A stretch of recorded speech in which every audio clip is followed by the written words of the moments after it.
नमस्कृत्य नरं चैव नरोत्तमं देवीं सरस्वतीं व्यासं ततो जयमुदीरये। स्वस्तिस्तु सतां हरिः ओम्. ಮಕ್ಕಳು ಹಾಡ್ತೀರಾ? ತಯಾರಿದ್ದೀರಾ? ಹೇಳಿ. ಹೇ ಅನಂತ ಮಧುಸೂದನ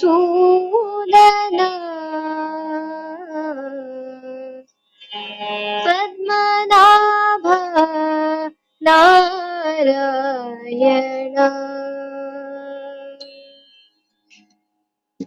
ಹೇ ಅನಂತ ಮಧುಸೂದನ ಪದ್ಮನಾಭ ನಾರಾಯಣ.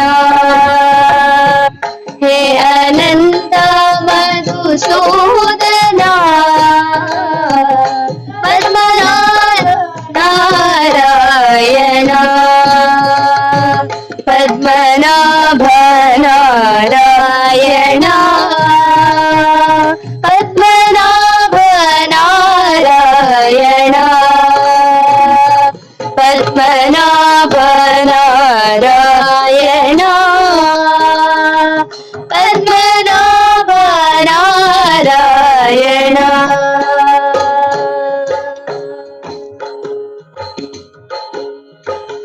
ಜಗದೋದ್ಧಾರ ಜನಾರ್ದನ.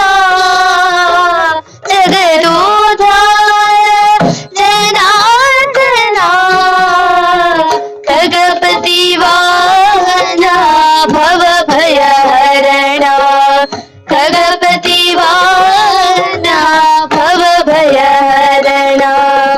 ನಗು ಮೊಗದರಸನೆ ಮನ ಮೋಹನ.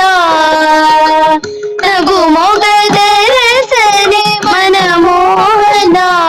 ಪದ್ಮನಾಭ ನಾರಾಯಣ.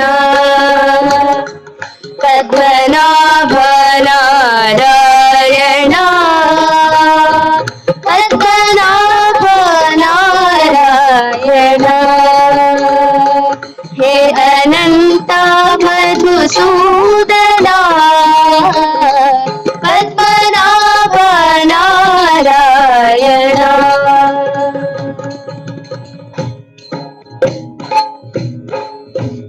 ನಂದಕುಮಾರ ನವನೀತ ಚೋರ. ನಂದಕುಮಾರ ನವನೀತ ಚೋರ. ವೃಂದಾವನಪತಿ ಗೋಪಿ ಮನೋಹರ. ವೃಂದಾವನಪತಿ ಗೋಪಿ ಮನೋಹರ. ಮಂದನೋದರ ಚತುರ ನಾರಾಯಣ. ಮಂದನೋದರ ಚತುರ ನಾರಾಯಣ. ಪದ್ಮನಾಭ ನಾರಾಯಣ. ಪದ್ಮನಾಭ ನಾರಾಯಣ. ಪದ್ಮನಾಭ ನಾರಾಯಣ. ಹೇ ಅನಂತ ಮಧುಸೂದನ ಪದ್ಮನಾಭ ನಾರಾಯಣ. ಹೇ ಅನಂತ ಮಧುಸೂದನ ಪದ್ಮನಾಭ ನಾರಾಯಣ. ಪದ್ಮನಾಭ ನಾರಾಯಣ. ಪದ್ಮನಾಭ ನಾರಾಯಣ. ಧನ್ಯವಾದಗಳು ಆರ್ಯ. ಸಾಧು ಸಾಧು ಸಾಧು ಸಾಧು ಸಾಧು. ಧನ್ಯವಾದಗಳು ಆರ್ಯ. ಇನ್ಯಾರಾದ್ರೂ ಹಾಡೋರಿದ್ದಾರಾ?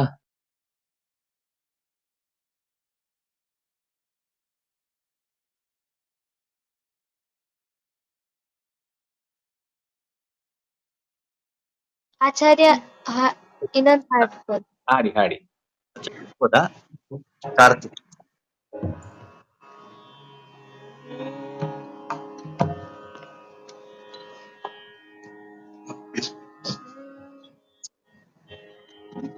भावयामि गोपालबालं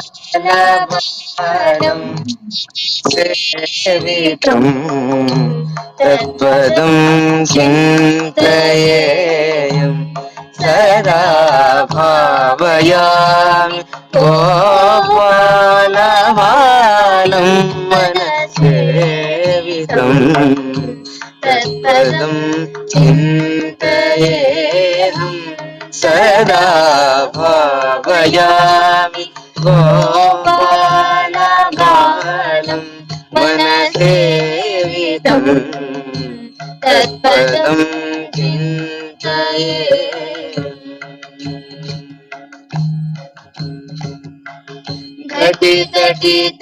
घटितटितमेखला घटितमणिखण्डिता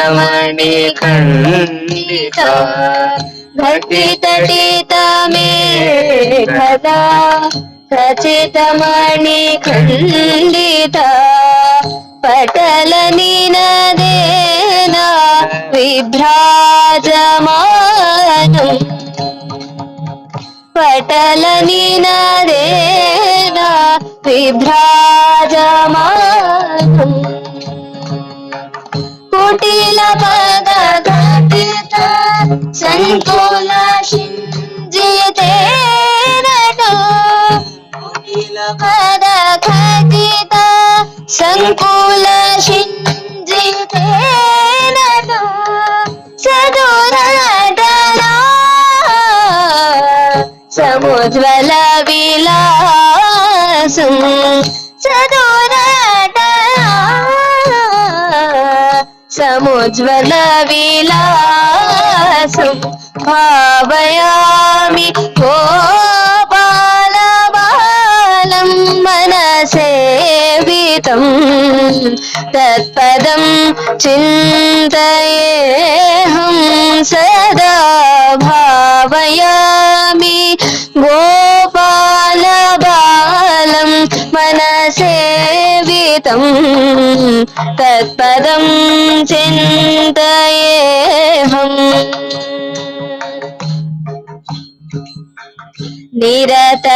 निरतकरकलित नवनीतम् निरतकरकलित नवनीतम्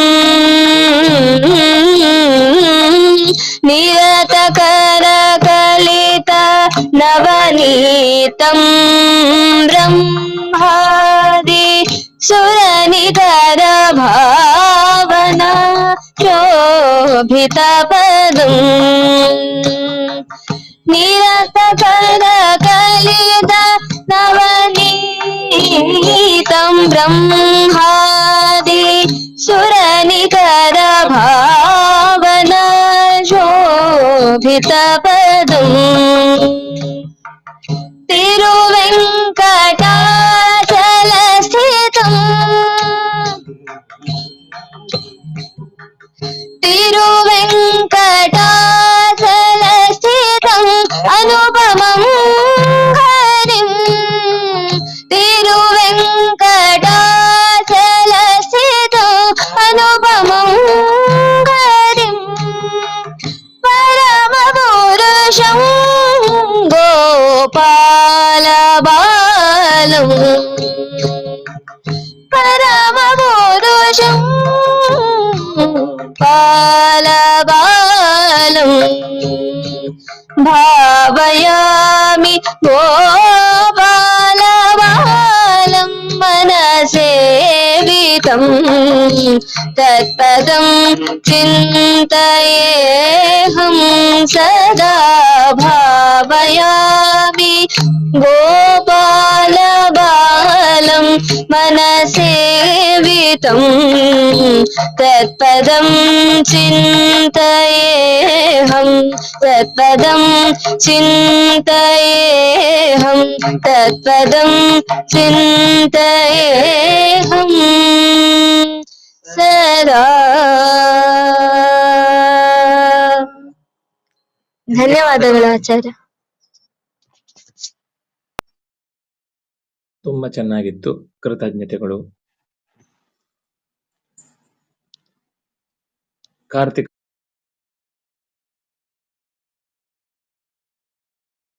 हम तत्पदं चिन्तयेऽहं सदा ಧನ್ಯವಾದಗಳು ಗೋಪಾ ತುಂಬಾ ಚೆನ್ನಾಗಿತ್ತು, ಕೃತಜ್ಞತೆಗಳು. ಕಾರ್ತಿಕ್ ಅವ್ರು ಹೇಳಿ. ಆಚಾರ್ಯ ಆಚಾರ್ಯ ನಮ್ಮ ಪತ್ನಿ ಹೇಳ್ತಾರೆ.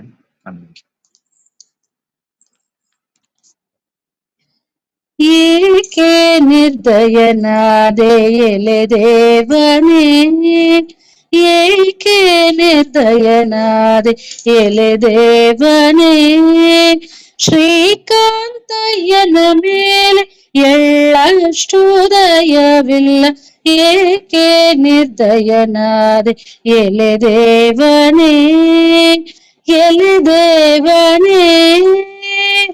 ಕಂಗೆಟ್ಟು ಕಂಬದಿಂದ ಒಡೆದು ಬಳಲಿ ಬಂದು ಹಿಂಗದೆ ಪ್ರಹ್ಲಾದ ನಪ್ಪಿಕೊಂಡು, ಕಂಗೆಟ್ಟು ಕಂಬದಿಂದ ಒಡೆದು ಬಳಲಿ ಬಂದು ಹಿಂಗದೆ ಪ್ರಹ್ಲಾದ ನಪ್ಪಿಕೊಂಡು, ಮಂಗಳ ಪದವಿತ್ತು ಮನಿಸಿದೆಯವ ನಿನಗೆ, ಮಂಗಳ ಪದವಿತ್ತು ಮನಿಸಿದೆಯವ ನಿನಗೆ, ಬಂಗಾರವೆಷ್ಟು ಕೊಟ್ಟನು ಕೇಳು ಹರಿಯೇ, ಏಕೆ ನಿರ್ದಯನಾದೆ ಎಲೆ ದೇವನೇ, ಎಲೆ ದೇವನೇ. ಅಜಮಿಳನು ಅಣ್ಣನೇ, ವಿಭೀಷಣನು ತಮ್ಮನೇ, ನಿಜದಿ ರುಕ್ಮಾಂಗದನು ನಿನ್ನ ಮೊಮ್ಮಗನೇ, ಭಜನೆಗವರೆಯಿತರೆ ನಾನಿನಗೆ ಅನ್ಯನೇ, ಭಜನೆಗವರೆಯಿತರೆ ನಾನಿನಗೆ ಅನ್ಯನೇ, ತ್ರಿಜಗಪತಿ ಸಲಹೆನ್ನ ಪುರಂದರ ವಿಠಲ, ಏಕೆ ನಿರ್ದಯನಾದೆ ಎಲೆ ದೇವನೇ, ಶ್ರೀಕಾಂತಯ್ಯನ ಮೇಲೆ ಎಳ್ಳಷ್ಟು ದಯವಿಲ್ಲ, ಏಕೆ ನಿರ್ದಯನಾದೆ ಎಲೆ ದೇವನೇ, ಎಲೆ ದೇವನೇ. ಧನ್ಯವಾದಗಳು. ಧನ್ಯವಾದಗಳು ಗುರುಜಿ. ಕೃತಜ್ಞತೆಗಳು. ಸುಧಾ ಅವರು ಶ್ಲೋಕ ಒಮ್ಮೆ ಓದಿ ಮತ್ತೆ ನೆಕ್ಸ್ಟ್ ಹಾಡಿಗೆ ಹೋಗೋಣ.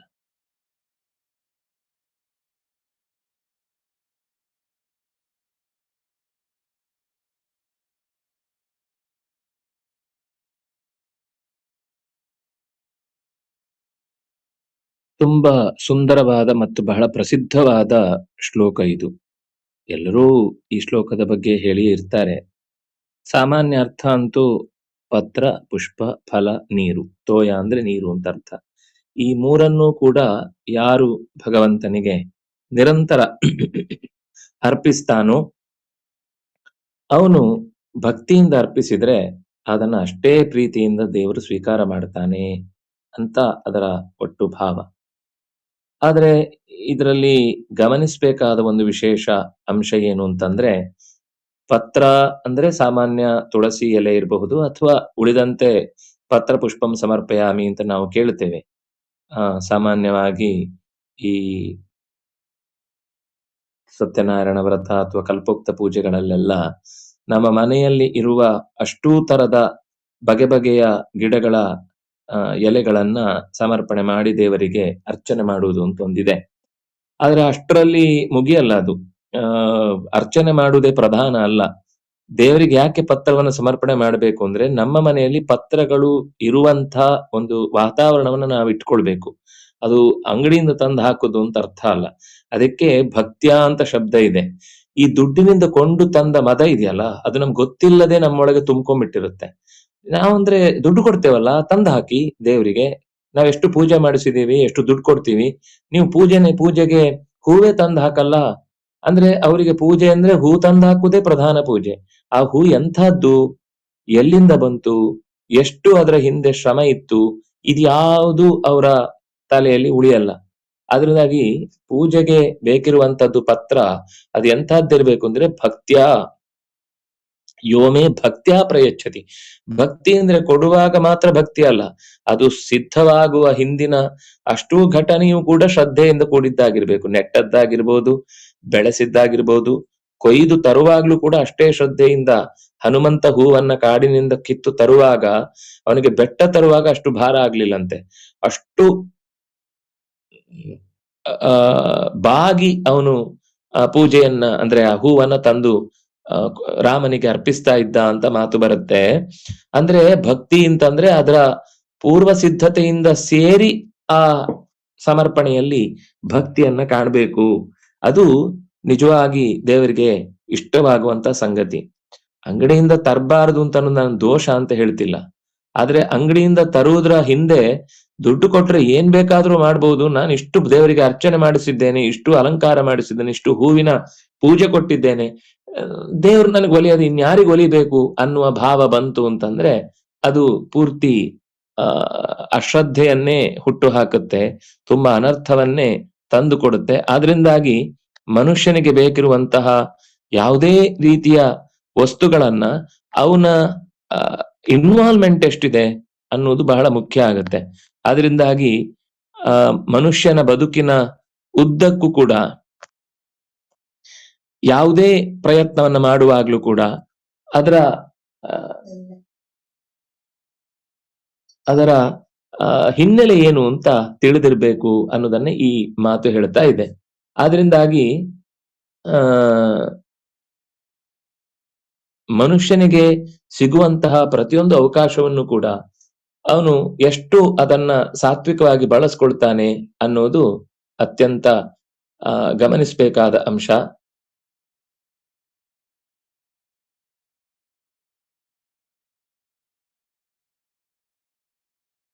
ಪತ್ರ ಮುಂದಿದ್ದು ಪುಷ್ಪ, ಎಲ್ಲದಕ್ಕೂ ಇದು ಕಾಮನ್ ವಿಷಯ, ನಾನು ಮತ್ತೆ ಮತ್ತೆ ಹೇಳ್ಬೇಕಾಗಿಲ್ಲ. ಅದು ಪುಷ್ಪ ಸಮರ್ಪಣೆ ಇರ್ಬೋದು, ಫಲ ಸಮರ್ಪಣೆ ಇರ್ಬೋದು. ಈಗ ಕೆಲವು ಫಲ ನಮ್ಮಲ್ಲಿ ಬೆಳೆಯುವುದೇ ಇಲ್ಲ ಅನ್ನೋದನ್ನ ಅಂದಾಗ ಏನು ಸಮಸ್ಯೆ ಇಲ್ಲ. ಆದ್ರೆ ಬೆಳೆಯುವುದಕ್ಕೆ ನಮ್ಮಲ್ಲಿ ಜಾಗವೇ ಕೊಡದಂತೆ ನಾವು ಮನೆ ಮುಂದೆ ಅಕಸ್ಮಾತ್ ಮಾವಿನ ಮರ ಇದ್ದು ಅದರ ಎಲೆ ಅಂಗಳ ತುಂಬಾ ಬೀಳ್ತಾ ಇದೆ ಅಂದ್ರೆ, ಹಣ್ಣಾದ್ರೆ ನಾವು ಅಂಗಡಿಯಿಂದ ತಂದ್ಕೋತೀವಿ, ಕಸ ತೆಗಿಲಿಕ್ಕೆ ನಮ್ಮ ಹತ್ರ ಸಾಧ್ಯ ಇಲ್ಲ ಅಂತ ಕಡಿಸ್ತಾರಲ್ಲ, ಈ ತರದ ದಡ್ಡತನಕ್ಕೆ ಯಾವ ಪರಿಹಾರವೂ ಇಲ್ಲ. ನಾವು ಎಷ್ಟು ಶ್ರದ್ಧೆಯಿಂದ ಮಾಡಿದ್ರು ಕೂಡ, ನಾವು ಮರ ಕಡ್ದು ಮನೆಯ ಎದುರುಗಡೆ ಒಂದು ದೊಡ್ಡ ದೇವಸ್ಥಾನ ಕಟ್ಟಿದ್ರು ಕೂಡ ಶಾಸ್ತ್ರದಲ್ಲಿ ಆ ತರ ಕಟ್ಟಿದ್ದಕ್ಕೆ ದೋಷವನ್ನೇ ಹೇಳುತ್ತೆ. ಮರವನ್ನ ಕಡಿಬೇಕು ಅನ್ನೋ ಪ್ರಸಂಗ ಬಂದು ದೇವಸ್ಥಾನ ಕಟ್ಟಬೇಕಾದ್ರೆ ಬೇಡ ಅನ್ನತ್ತೆ ಫಸ್ಟು. ಇಲ್ಲ ಅದೇ ಜಾಗ ದೇವರೇ ಅಕಸ್ಮಾತ್ ಬೇಕು ಅಂತನ್ನುವ ಒಂದು ಶಂಕೆ ಬಂದಿದ್ರೆ, ಅದು ಮೊದ್ಲಿತ್ತು ಈಗ ಅದು ಮತ್ತೆ ಅಲ್ಲೇ ಬರ್ಬೇಕು ಅಂತಿದ್ರೆ ಆ ಮರವನ್ನು ಕಡಿಯುವುದಕ್ಕೆ ಒಂದು ಪ್ರಾಯಶ್ಚಿತ್ತ ಇದೆ. ಮತ್ತೆ 10 ಮರಗಳನ್ನು ನೆಟ್ಟು ಅದನ್ನು ಬೆಳೆಸಿ ಅದರ ಪರಿಸರದಲ್ಲೇ ಉದ್ಯಾನದಲ್ಲೇ ಅದು ಇರ್ಬೇಕು ಅಂತ ಅನ್ನೋ ಮಾತಿದೆ. ಅಂದ್ರೆ ಇದೆಲ್ಲ ನಾವು ಯೋಚನೆ ಮಾಡಿದ್ರೆ ನಮ್ಮ ಪೂರ್ವಜರು ಎಷ್ಟು ಶ್ರದ್ಧೆಯಿಂದ ಒಂದು ಭಕ್ತಿಯನ್ನ ಅಥವಾ ಅಧ್ಯಾತ್ಮವನ್ನೇ ಹೇಳುವಾಗ್ಲೇ ಅದರ ಹಿಂದೆ ಮನುಷ್ಯನ ಜೀವನದ ಕಾಳಜಿ ಮತ್ತು ಪರಿಸರದ ರಕ್ಷಣೆಯ ಕಾಳಜಿ ಮತ್ತು ಇದರಿಂದ ಅನೇಕ ತರದ ಲಾಭ ಬೇರೆ ಇದೆ. ಈಗ ಈ ಹೂವು ಹಣ್ಣು ಇತ್ಯಾದಿಗಳು ಹಾಗಾದ್ರೆ ಮಾರಾಟ ಮಾಡುವುದೇ ತಪ್ಪ? ಇಲ್ಲ, ಮಾರಾಟ ಮಾಡುವುದನ್ನು ತಪ್ಪು ಅಂತ ಹೇಳಲಿಲ್ಲ. ಆದ್ರೆ ಅದರ ವ್ಯವಸ್ಥೆಯನ್ನ ನಾವು ಹಣದಿಂದ ಲೆಕ್ಕ ಹಾಕುದು ತಪ್ಪು ಅಂತ ಹೇಳಿದ್ದು.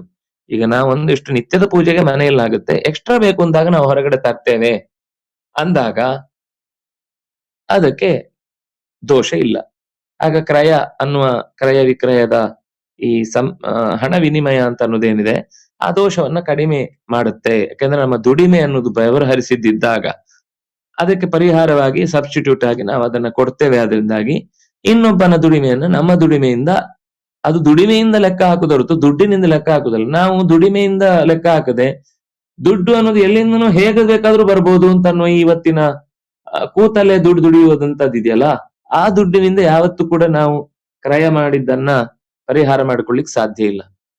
ಹಾಗಾದ್ರೆ ಇಷ್ಟು ಹೇಳಲಿಕ್ಕೆ ಈ ಶ್ಲೋಕ ಹೊರಟಿದ್ಯಾ ಅಂತಂದ್ರೆ ಇಷ್ಟೇ ಹೇಳಲಿಕ್ಕೆ ಹೊರಟದ್ದಲ್ಲ. ಇದ್ರ ಹಿಂದೆ ಇನ್ನೊಂದು ಅಪೂರ್ವವಾದ ಸಂಗತಿ ಇದೆ.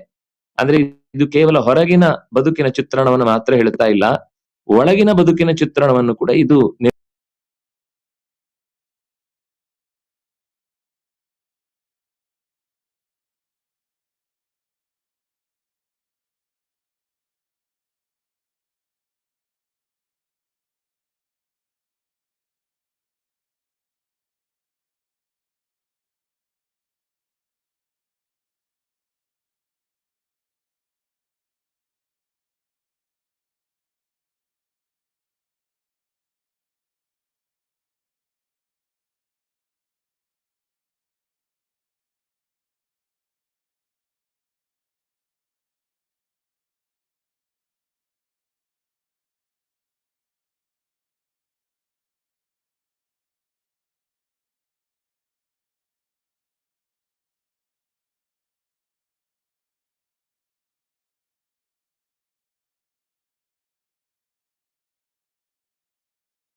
ಯಾರಾದ್ರೂ ಹೇಳ್ತೀರಾ? ಮಕ್ಕಳು ಹೇಳ್ತೀರಾ? ಆಚಾರ್ಯ ನಾನ್ ಹೇಳ್ಬೋದಾ ದೇವರ ನಾಮ? ಹಾ, ಸಮರ್ಥ ಹೇಳು. ಓಕೆ.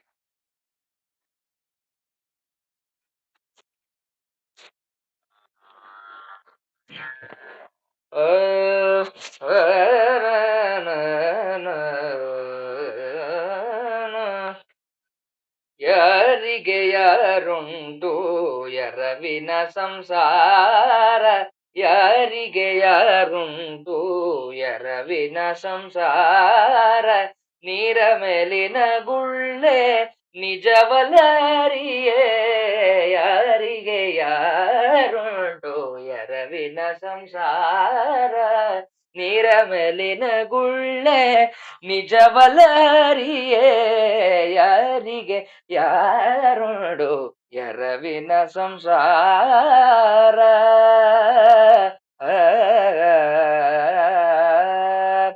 ಬಾಯಾರಿತು ಎಂದು ಬಾವಿ ನೀರಿಗೆ ಪೋದೆ, ಬಾಯಾರಿತು ಎಂದು ಬಾವಿ ನೀರಿಗೆ ಪೋದೆ, ಬಾವಿಲಿ ಜಲವತಿ ಬರಿದಾಯ್ತು ಹರಿಯೇ, ಯಾರಿಗೆ ಯಾರುಂಟು ಎರವಿನ ಸಂಸಾರ.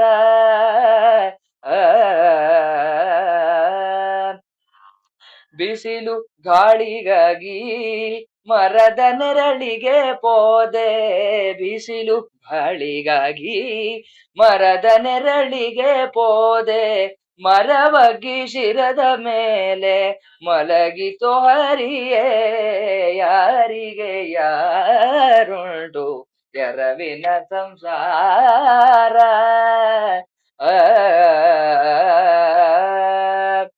ಅಡವಿಯೊಳ್ ಮನೆ ಮಾಡಿ ಗಿಡಕ್ಕೆ ತೊಟ್ಟಿಲ ಕಟ್ಟಿ, ಅಡವಿಯೊಳ್ ಮನೆ ಮಾಡಿ ಗಿಡಕ್ಕೆ ತೊಟ್ಟಿಲ ಕಟ್ಟಿ, ತೊಟ್ಟಿಲೊಳು ಶಿಶು ಮಾಯವಾಯ್ತು ಹರಿಯೇ, ತಂದೆ ಶ್ರೀ ಪುರಂದರ, ತಂದೆ ಶ್ರೀ ಪುರಂದರ ವಿಠಲರಾಯನ, ತಂದೆ ಶ್ರೀ ಪುರಂದರ ವಿಠಲರಾಯನ ಅಂತ್ಯಕಾಲಕ್ಕೆ ನೀ ಕಾಯೋ ಹರಿಯೇ, ತಂದೆ ಶ್ರೀ ಪುರಂದರ ವಿಠಲರಾಯನ ಅಂತ್ಯಕಾಲಕ್ಕೆ ನೀ ಕಾಯೋ ಹರಿಯೇ, ಯಾರಿಗೆ ಯಾರುಂಟು ಎರವಿನ ಸಂಸಾರ.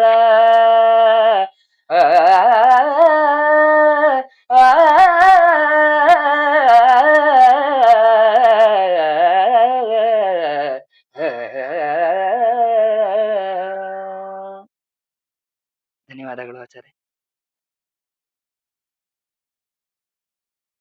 ಧನ್ಯವಾದಗಳು, ತುಂಬಾ ಚೆನ್ನಾಗಿತ್ತು. ವಾರಣಿಯವರು ಹೇಳ್ತೀರಾ? ಸರಿ ಹರೇ ನಮಃ. ದಾಶರಥ್ಯಾಷ್ಟಕಂ. ಕ್ಷೀರಸಾಗರವಾಲಿ ಮಧ್ಯಮಹಾಹಿಭೋಗ ನಿವಾಸಿನಂ ನಾರದಾದಿ ಮುನಿವೃಂದ सुरवन्दित चारुपाद सरोरुहम् वाणिज्यामलभद्रलोचनमब्धिजारमणं विभुं नारसिंहतनुं हरिं प्रणमामि दाशरथिं सदा पाकशासनवन्दितामलपादयुग्मसरोरुहम् शोकनाशनमीशमीशमशेषदोष विवर्जितम् लोकसम्भव संहृतिस्थितिहेतुभूतगुणोदयम् नागवासि जनप्रियं प्रणमामि दाशरथिं सदा अण्डजादिपवाहनं शशिमण्डलाभमुखम् दण्डकावनसेवितं वरकुण्डलाङ्गदभूषणम् चण्डविक्रमखण्डितासुरमण्डलं मधुसूदनम् पाण्डवप्रियसारथिं प्रणमामि दाशरथिं सदा तर्कनिश्चितचित्तवृत्तिभिरप्रतर्क्य गुणोदयम् शक्रगर्वविदारणं धृतचक्रमक्रमवर्जितम् अर्कमण्डलमध्यवर्तिनमक्षयं पुरुषोत्तमम् शुक्रनेत्रहरं हरिं प्रणमामि दाशरथिं सदा बालकेलिमशेषदानवनाशनं प्रणवात्मकम् स्थूलसूक्ष्मतनुं विभुं गुणकारणात्मगुणोदयम् लीलया धृतभूधरं परिपालिताखिलगोकुलम् नीलकुञ्चितमूर्धजं प्रणमामि दाशरथिं सदा मन्दराचलधारिणं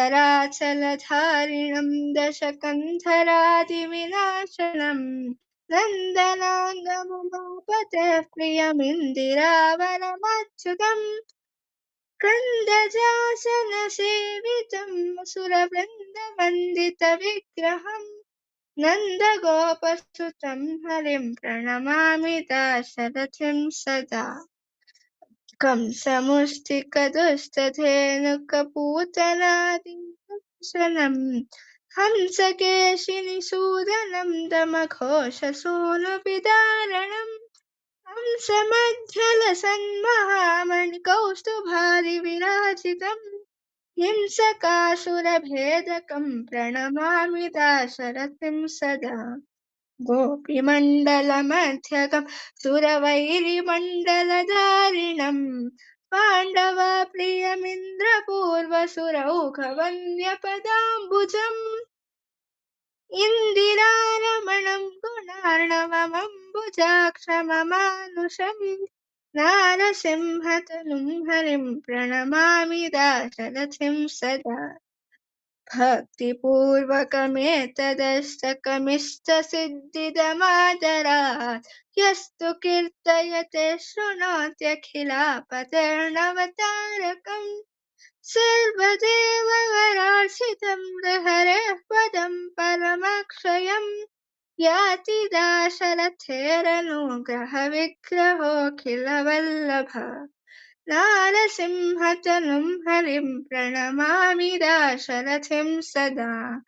गोविन्द हरि गोविन्द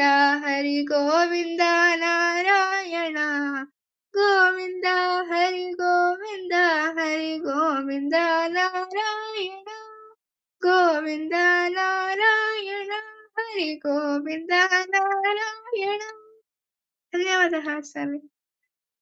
सम्यक् आसीत्. ಮಕ್ಕಳು ಹೇಳ್ತಾರಾ? ಹಾರಿ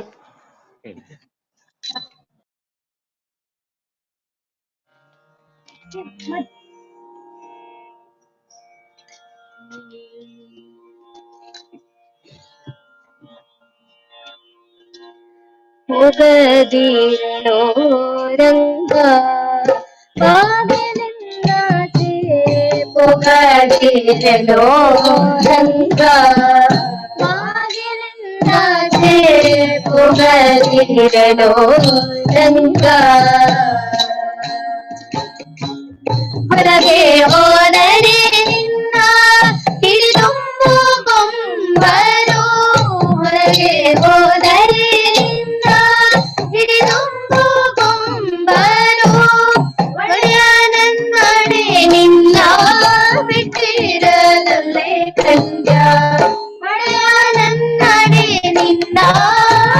ಹೋಗದಿರಲೊಲ್ಲೆ ಕಂಜ ಹೋಗದಿರಲು ರಂಗ ಬಾಗಿಲಿಂದಾಚೆ ಹೋಗದಿರಲು ರಂಗ ಚಂದ ಚಂದನ ಗೊಂಬೆ ದುಂಡು ಚೆಂಡನು ಗಂಡು ಅಂದ ಚಂದನ ಗೊಂಬೆ ದುಂಡು ಚೆಂಡನು ಗಂಡು ಬಳ್ಳು ಮಾಡದೆ ಕದ್ದು ಮೈವರು ನಿನ್ನ ಬಳ್ಳು ಮಾಡದೆ ಕದ್ದು ಮೈವರು ನಿನ್ನ ಚಂಡಿ ಕೋರಲಿ ಎಂದು ಗಿಲಿಗಿಲಿಯನೆ ತಂದು ಚಂಡಿ ಕೋರಲಿಗೆಂದು ಚಿಲಿಗಿಲಿಯನೆ ತಂದು ಕನ್ನ ಚಂದಿರ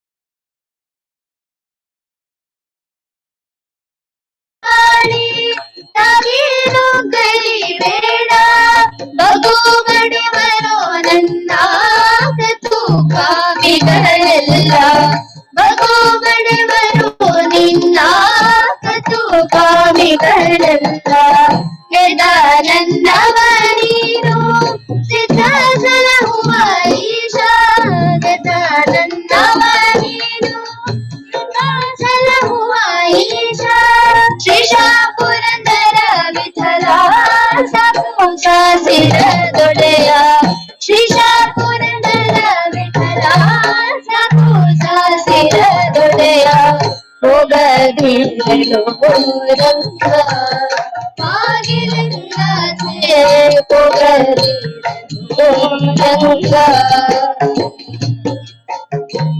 ಹೊರಗೆ ಹೋದರೆ ನಿನ್ನ ಹಿಡಿದುಂಬು ಬಂಗಾರು ಹೊರಗೆ ಹೋದರೆ ನಿನ್ನ ಹಿಡಿದುಂಬು ಬಂಗಾರು ಒಡೆಯ ನನ್ನಾಣೆ ನಿನ್ನ ಬಿಟ್ಟಿರಲೊಲ್ಲೆ ಕಂಜ ಒಡೆಯ ನನ್ನಾಣೆ ನಿನ್ನ ಬಿಟ್ಟಿರಲೊಲ್ಲೆ ಕಂಜ ಹೋಗದಿರಲು ರಂಗ ಬಾಗಿಲಿಂದಾಚೆ ಹೋಗದಿರಲು ರಂಗ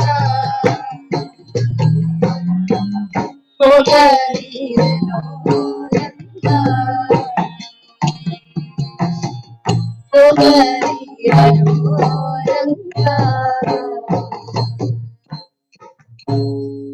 ಧನ್ಯವಾದಗಳು ಆರ್ಯ. ಸಾಧು ಸಮ್ಯಕ್ ಗೀತಂ. ಪತ್ರಂ ಪುಷ್ಪಂ ಫಲಂ ತೋಯಂ ಯೋ ಮೇ ಭಕ್ತ್ಯಾ ಪ್ರಯಚ್ಛತಿ ತತ್ ಅಹಂ. ಈ ಇಷ್ಟನ್ನು ಕೂಡ ಭಕ್ತಿಯಿಂದ ಕೊಟ್ಟಾಗ ಅದನ್ನ ನಾನು ಅತ್ಯಂತ ಪ್ರೀತಿಯಿಂದ ಸ್ವೀಕರಿಸ್ತೇನೆ ಅಂತ ದೇವರು ಹೇಳುವಾಗ ಅಲ್ಲೂ ಕೂಡ ಭಕ್ತ್ಯಾ ಉಪಹೃತಂ, ಭಕ್ತಿಯಿಂದ ತಂದದ್ದನ್ನು ಸ್ವೀಕರಿಸ್ತೇನೆ ಅಂತ ಹೇಳಿದ. ಅಷ್ಟಾಮಿ ಪ್ರಯತಾತ್ಮನಃ, ಯಾರು ಪ್ರಯತ್ನ ಪಟ್ಟು ಈ ಶುದ್ಧಿಯನ್ನ, ಈಗ ನೋಡಿ ಎಲ್ಲೋ ಒಂದೊಂದು ಸರ್ತಿ ನಮ್ಮಿಂದ ಮನುಷ್ಯನ ಮಿತಿಗೆ ಅನುಗುಣವಾಗಿ ದೋಷಗಳು ಆಗ್ಬಹುದು. ಅಪ್ರಯತ್ನವಾಗಿ ಅಂಥ ಕೈ ಜಾರಿ ಹೋದ ಸಮಸ್ಯೆಯನ್ನ ಸ್ವೀಕಾರ ಮಾಡುವುದಿಲ್ಲ ದೇವರು, ಅಂದ್ರೆ ಅದನ್ನ ತಪ್ಪು ಅಂತ ಪರಿಗಣಿಸುವುದಿಲ್ಲ. ಆದ್ರೆ ನಾವು ಗೊತ್ತಿದ್ದು ಕೂಡ ಅಂತಹ ದೋಷಗಳನ್ನ ಪರಿಮಾರ್ಜನೆ ಮಾಡದೆ ನಾವು ನಿವೇದಿಸುವ ಭರದಲ್ಲಿ ದೇವರಿಗೆಲ್ಲ ಹೇಗಾದ್ರೂ ಮಾಡಿದ್ರೆ ನಡೆಯುತ್ತೆ, ನಮ್ಗಾದ್ರೆ ಅದನ್ನ ನಾವು ಶುದ್ಧಿ ಮಾಡಿಕೊಳ್ತೇವೆ ಅಥವಾ ಅದನ್ನ ಬೇರೆ ರೂಪದಲ್ಲಿ ತಂದು ಕೊಡ್ತೇವೆ, ಭಗವಂತನಿಗಾಗುವಾಗ ಹೇಗಾದ್ರೂ ಆಗುತ್ತೆ ಅನ್ನುವ ಈ ನೆಗ್ಲೆಜೆನ್ಸು ನಮ್ಮಿಂದ ಯಾವತ್ತೂ ಆಗ್ಬಾರ್ದು. ಈ ತರದ ತಿರಸ್ಕಾರದ ಭಾವ ನಮ್ಮಲ್ಲಿ ಇರಬಾರ್ದು ಅನ್ನೋದನ್ನ ಆ ಕೃಷ್ಣನ ಮಾತು ಹೇಳಿದ್ದು. ಪತ್ರಂ ಪುಷ್ಪಂ ಫಲಂ ತೋಯಂ ಯೋ ಮೇ ಭಕ್ತ್ಯಾ ಪ್ರಯಚ್ಛತಿ ತದಹಂ ಭಕ್ತ್ಯುಪಹೃತಂ ಅಶ್ನಾಮಿ. ಅಶ್ನಾಮಿ ಅಂದ್ರೆ ನಾನು ಸ್ವೀಕಾರ ಮಾಡ್ತೇನೆ. ದೇವರು ಸ್ವೀಕಾರ ಮಾಡ್ತಾನ ಅಂದ್ರೆ ಸ್ವೀಕಾರ ಮಾಡ್ತೇನೆ ಅಂತ ಮನಸ್ಸನ್ನ ಅನ್ಕೋತಾನಲ್ಲ, ಅದೇ ಸ್ವೀಕಾರ.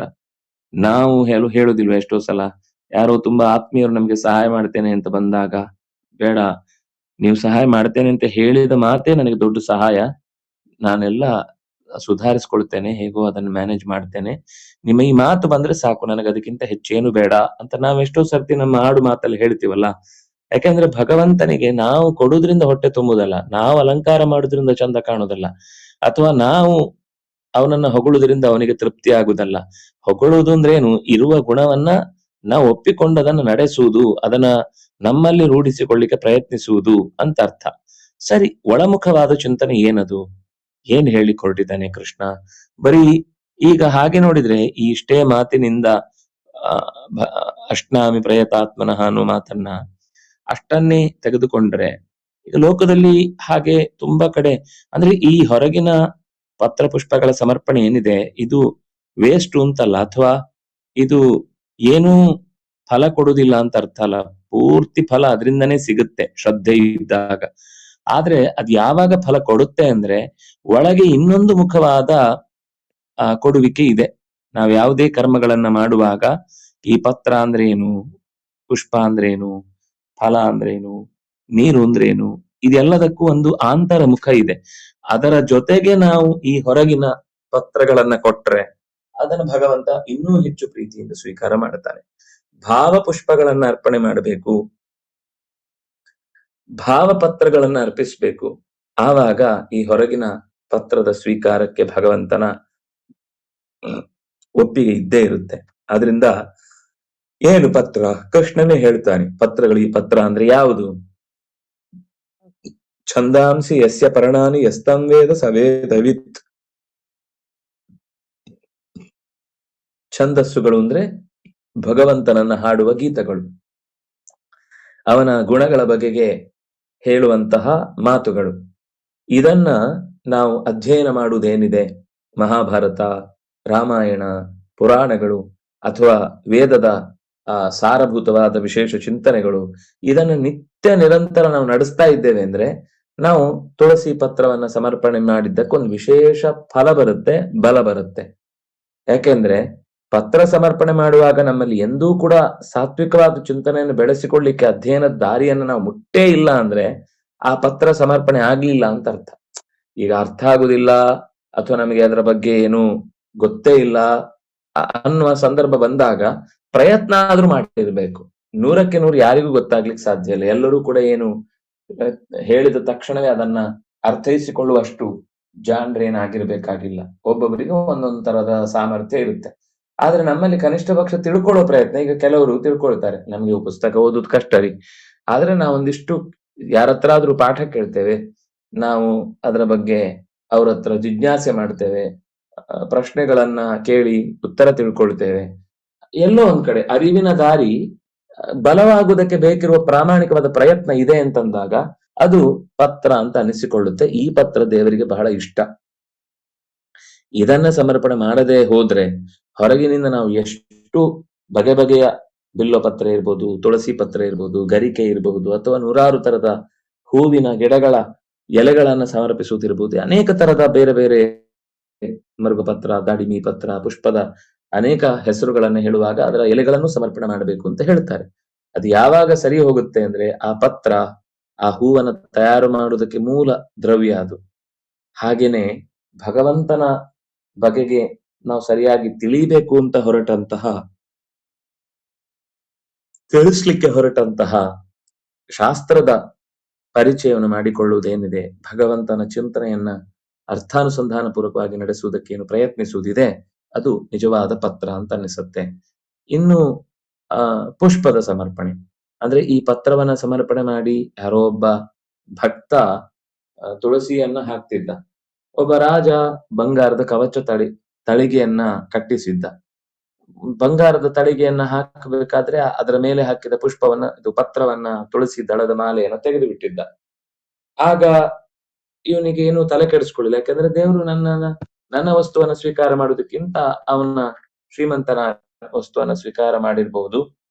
ನಾನು ಪ್ರಾಮಾಣಿಕವಾಗಿ ಕೊಟ್ಟಿದ್ದೇನೆ, ನನ್ನ ಹತ್ರ ಬಡ ವ್ಯಕ್ತಿ, ನನ್ನ ಹತ್ರ ಏನಿಲ್ಲ, ತುಳಸಿ ಮನೆ ತುಂಬಾ ಬಿಟ್ಟಿತ್ತು, ಅದನ್ನ ಮಾಲೆ ಮಾಡಿ ದೇವರಿಗೆ ಏರಿಸಿದ್ದೆ ಅಂತ ಅವನು ಸಮಾಧಾನ ಪಡ್ಕೊಳ್ತಾನೆ. ಆದ್ರೆ ಒಂದು ಜೀವನದ ಘಟನೆಯಲ್ಲಿ ರಾಜನಿಗಿಂತ ಮುಂಚೆನೆ ಆ ಪತ್ರವನ್ನು ಸಮರ್ಪಣೆ ಮಾಡಿದವ ಆಕಾಶದತ್ತ ಪ್ರಯಾಣ ಮಾಡ್ತಿರ್ತಾನೆ. ಇದನ್ನ ನೋಡಿ ಇವನಿಗೆ ಆಶ್ಚರ್ಯ ಆಗುತ್ತೆ. ಆಗ ದೇವರು ಅವನಿಗೆ ಉತ್ತರ ಕೊಡ್ತಾರೆ. ಅವನಿಗೆ ಒಳಗಿನಿಂದ ಒಂದು ಜಿಜ್ಞಾಸೆ ಕಾಡ್ತಾ ಇರುತ್ತೆ. ಅವನು ಕೆಟ್ಟವನೇನಲ್ಲ, ನೀನು ಒಳಗಿನಿಂದ ಅಂದ್ರೆ ಆ ಭಕ್ತ ಒಳಗಿನಿಂದ ಭಾವಪತ್ರವನ್ನು ಸಮರ್ಪಣೆ ಮಾಡಿದ.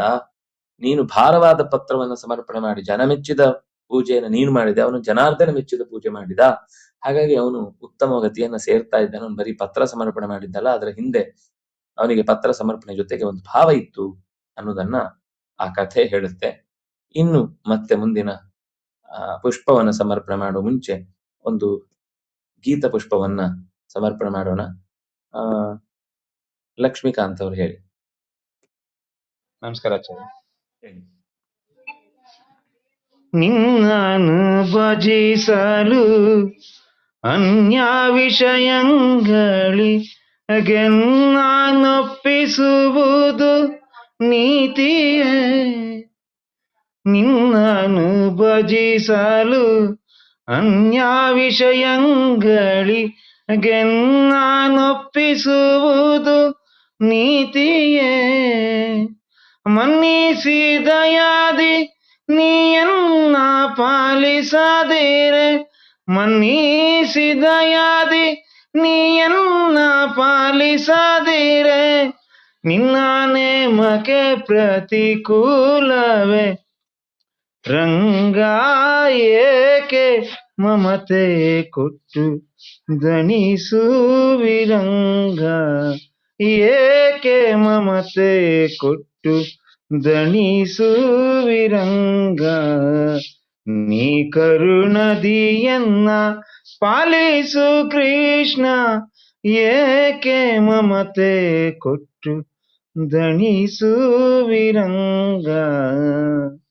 ಅರಿತು ಅರಿತು ಎನಗೆ ಅರೆಲವಾದರೂ ವಿರಕುತಿ ವಿಷಯದಿ ಬಾರದು. ಅರಿತು ಅರಿತು ಎನಗೆ ಅರೆಲವಾದರೂ ವಿರಕುತಿ ವಿಷಯದಿ ಬಾರದು. ಕರುಣಾಸಾಗರ ನಿನ್ನ ಸ್ಮರಣೆಯೊಂದಲ್ಲದೆ, ಕರುಣಾಸಾಗರ ನಿನ್ನ ಸ್ಮರಣೆಯೊಂದಲ್ಲದೆ, ಮರುಳು ನಿಗಾವ ಬಗೆ ಕಾಣೆನು ರಂಗ.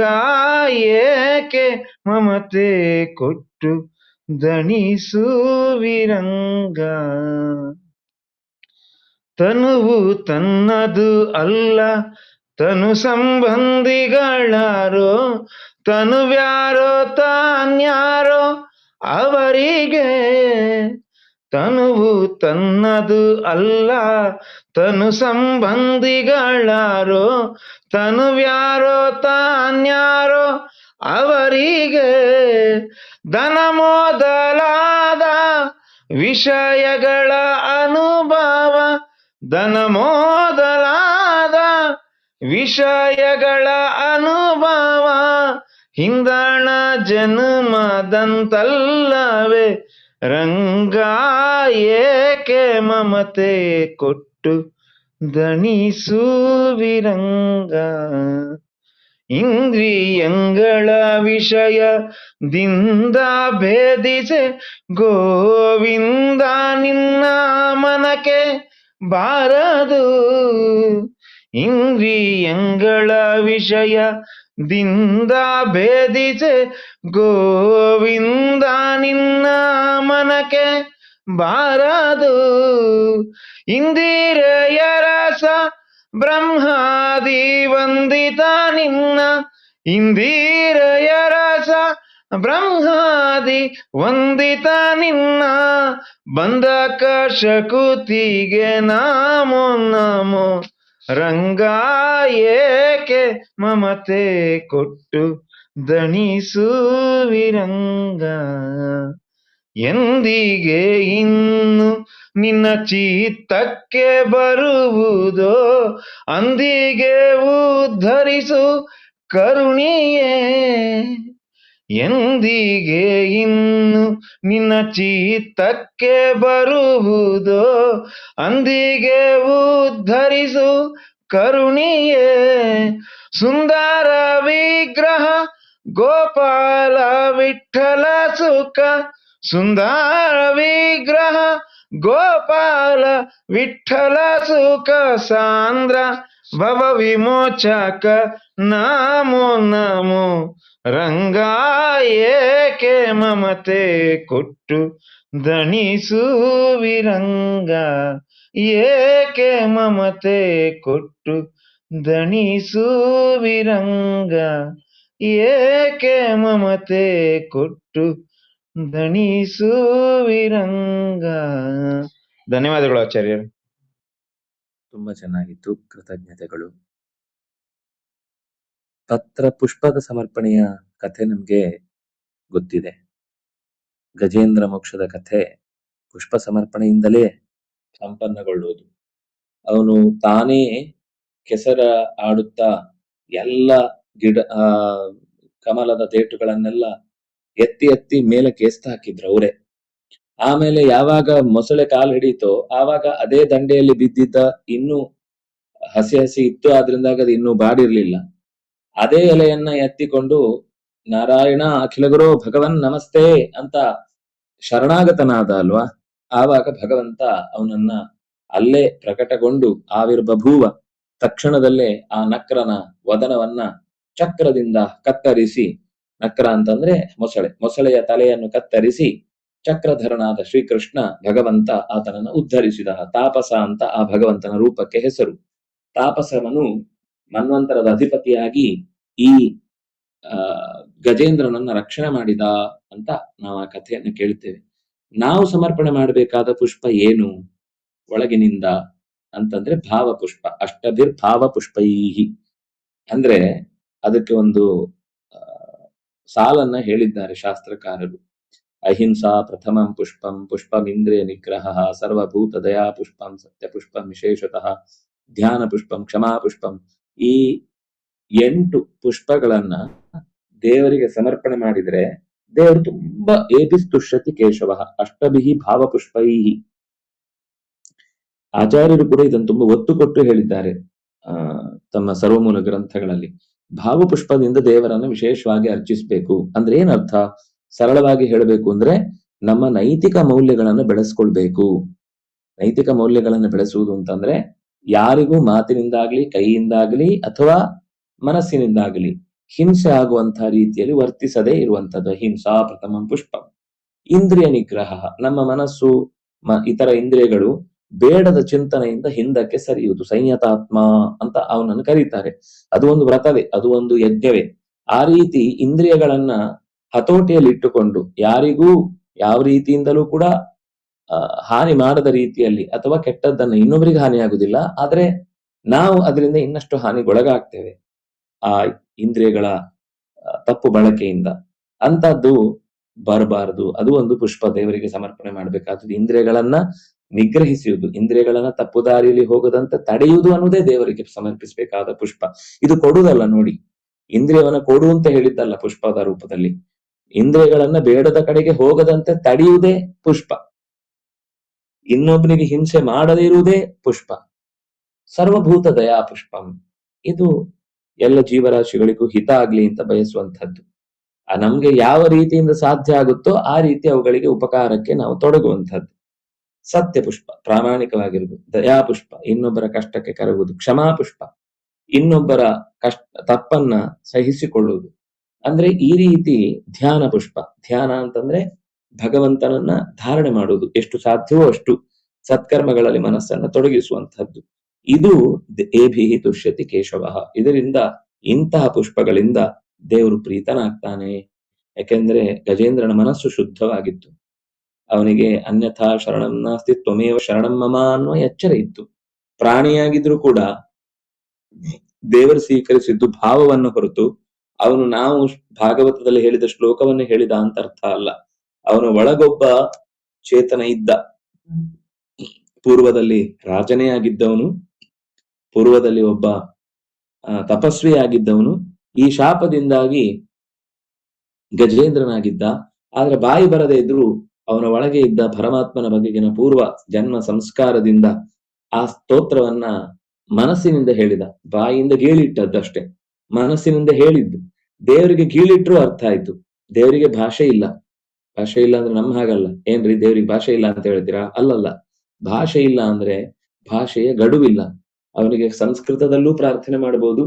ಅಷ್ಟೇ ಪ್ರೀತಿಯಿಂದ ದೇವರು ಕನ್ನಡದಲ್ಲಿ ಮಾಡಿದ್ರು ಸ್ವೀಕರಿಸ್ತಾನೆ, ಇಂಗ್ಲಿಷ್ ನಲ್ಲಿ ಮಾಡಿದ್ರು ದೇವರಿಗೆ ಅರ್ಥ ಆಗತ್ತೆ. ಜಗತ್ತಿನ ಯಾವುದೇ ಭಾಷೆಯಲ್ಲೂ ದೇವರನ್ನು ಪ್ರಾರ್ಥಿಸಬಹುದು.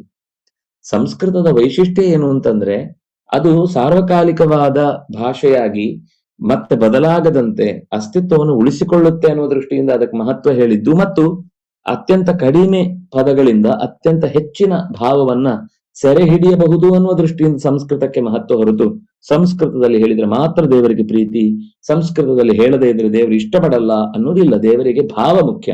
ಇದೇ ಪುಷ್ಪ. ಅದರಿಂದಾಗಿ ಅಂತಹ ನಮ್ಮ ಮನಸ್ಸಿನ ಶುದ್ಧ ಭಾವನೆಯನ್ನ ದೇವರಿಗೆ ಯಾವ ಭಾಷೆಯಲ್ಲಾದ್ರೂ ಸಮರ್ಪಿಸಿದ್ರು ಅದರ ಭಾವವನ್ನ ಗ್ರಹಿಸ್ತಾನೆ. ಅದರಿಂದಾಗಿ ಇದು ಒಂದು ಪುಷ್ಪ. ಕೇದಾರ್ ಅವರು ಹೇಳ್ತೀರಾ ಹಾಡು?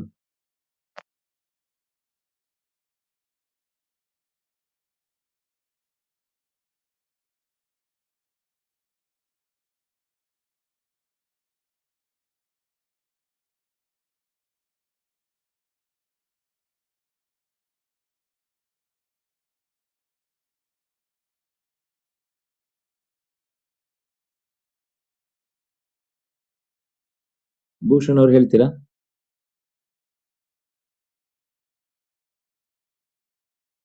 ಮಕ್ಕಳಿದ್ದಾರಾ?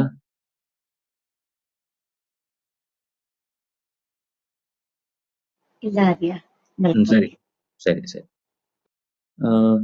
ಕಾರ್ತಿಕ್ ಅವರು, ಸಮರ್ಥ ಅವರು ಇನ್ನೊಂದು ಹೇಳ್ಬೋದಾ?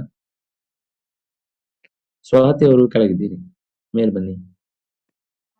ಸಮರ್ಥಿಲ್ಲ, ಸಮರ್ಥ ತಾಯಿ ಹಾಡ್ಬೋದಾ? ಹಾ ಹೇಳಿ ಹೇಳಿ ಹೇಳಿ.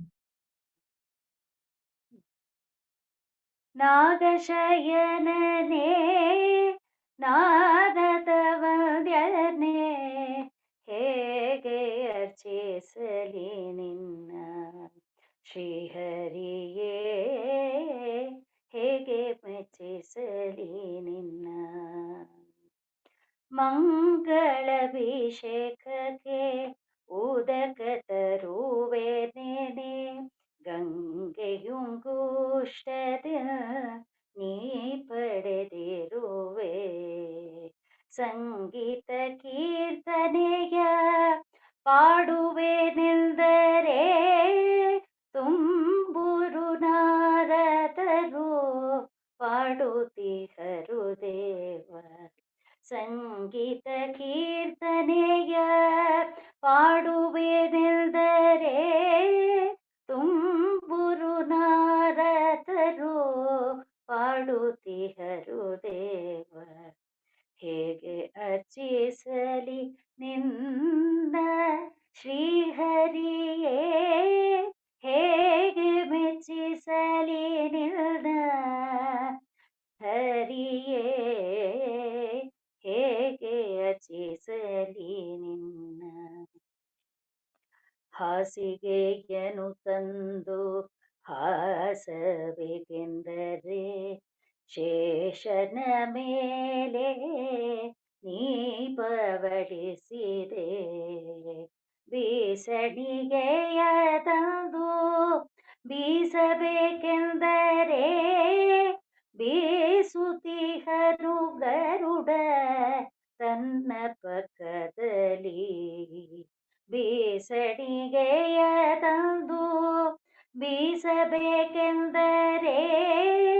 ಬೀಸುತ್ತಿಹನು ಗರುಡ ತನ್ನ ಪಕ್ಕದಲ್ಲಿ, ಹೇಗೆ ಅರ್ಚಿಸಲಿ ನಿನ್ನ ಶ್ರೀಹರಿಯೇ, ಹೇಗೆ ಮೆಚ್ಚಿಸಲಿ ನಿನ್ನ ಹರಿಯೇ, ಹೇಗೆ ಅರ್ಚಿಸಲಿ ನಿನ್ನ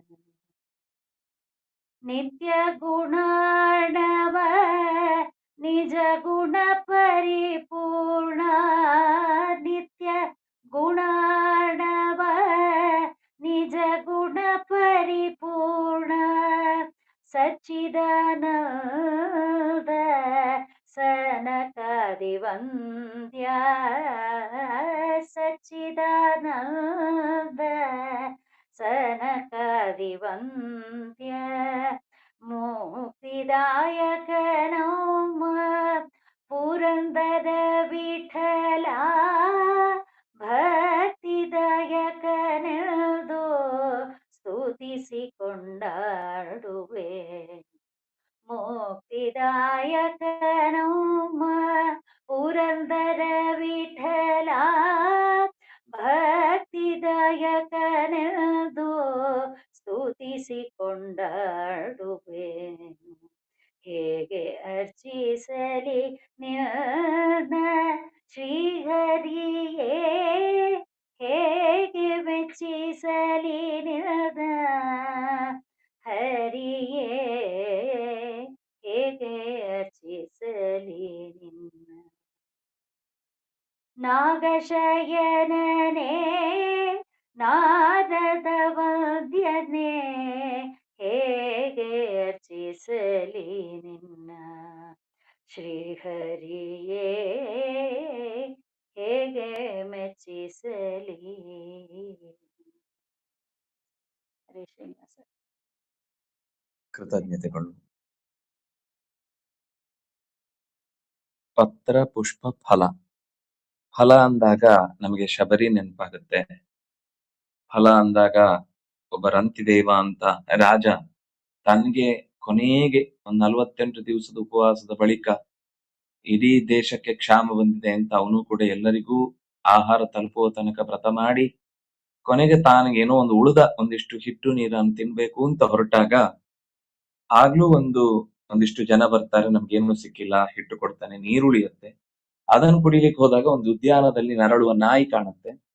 ಆ ನಾಯಿ ಬಾಯಿಗೂ ಆ ನೀರನ್ನ ಹಾಕಿ ತಾನು ತೃಪ್ತನಾಗಿ ಬಿಡ್ತಾನೆ. ಅಂದ್ರೆ ಆ ಸಮರ್ಪಣೆ ಮಾಡಬೇಕಾದಂತಹ ವಸ್ತುವನ್ನ, ನೀರನ್ನ ದೇವರಿಗೆ ಸಮರ್ಪಣೆ ಮಾಡ್ತಾನೆ. ಆ ಹಿಟ್ಟನ್ನ ಒಬ್ಬ ಕೃಷಿಕನಿಗೆ ಸಮರ್ಪಣೆ ಮಾಡ್ತಾನೆ. ಹೀಗೆ ಫಲ ಮತ್ತು ತೋಯ ಇದೆರಡನ್ನೂ ಕೂಡ ದೇವರಿಗೆ ಸಮರ್ಪಣೆ ಮಾಡಿದ್ರಿಂದ,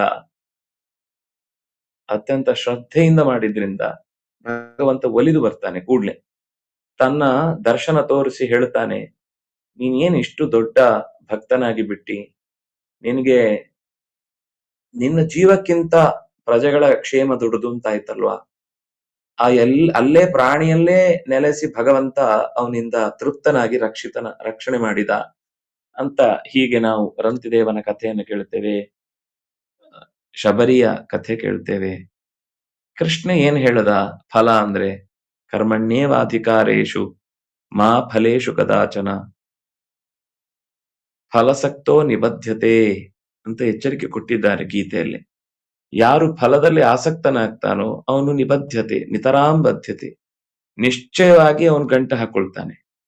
ಯಾರು ಫಲಸಂಗವನ್ನ ತೊರೆದು ಇಂಥದ್ದೇ ಪ್ರತಿಫಲ ಬರಬೇಕು ಅಂತ ಯೋಚನೆ ಮಾಡದೆ ಕೇವಲ ತನ್ನ ಕರ್ತವ್ಯ ಅಂತ ಮಾಡ್ತಾ ಇದ್ದೇನೆ, ಇದ್ರ ಸಿಕ್ಕರೆ ದೇವರು ಫಲ ಕೊಡ್ತಾನೆ, ನನ್ನ ಪಾಲನೆ ಯಾರು ಕಿತ್ತುಕೊಳ್ಳಲು ಸಾಧ್ಯವಿಲ್ಲ, ದೇವರು ನಮಗೆ ಏನ್ ಕೊಡ್ತಾನೋ ಅದನ್ನೇ ನಾನು ಸ್ವೀಕಾರ ಮಾಡ್ತೇನೆ ಅಂತ ಭಾವಿಸಿ ಬದುಕುದಷ್ಟೇ ಫಲತ್ಯಾಗ. ಫಲತ್ಯಾಗ ಅಂದ್ರೆ ಏನೂ ಪ್ರತಿಫಲಾಪೇಕ್ಷೆ ಪಡ್ಲೇಬಾರದು ಅಂತ ಅರ್ಥ ಅಲ್ಲ. ಹೀಗೆ ಇರಬೇಕು ಅಂತ ನಿರೀಕ್ಷೆ ಮಾಡ್ಲಿಕ್ಕಿಲ್ಲ.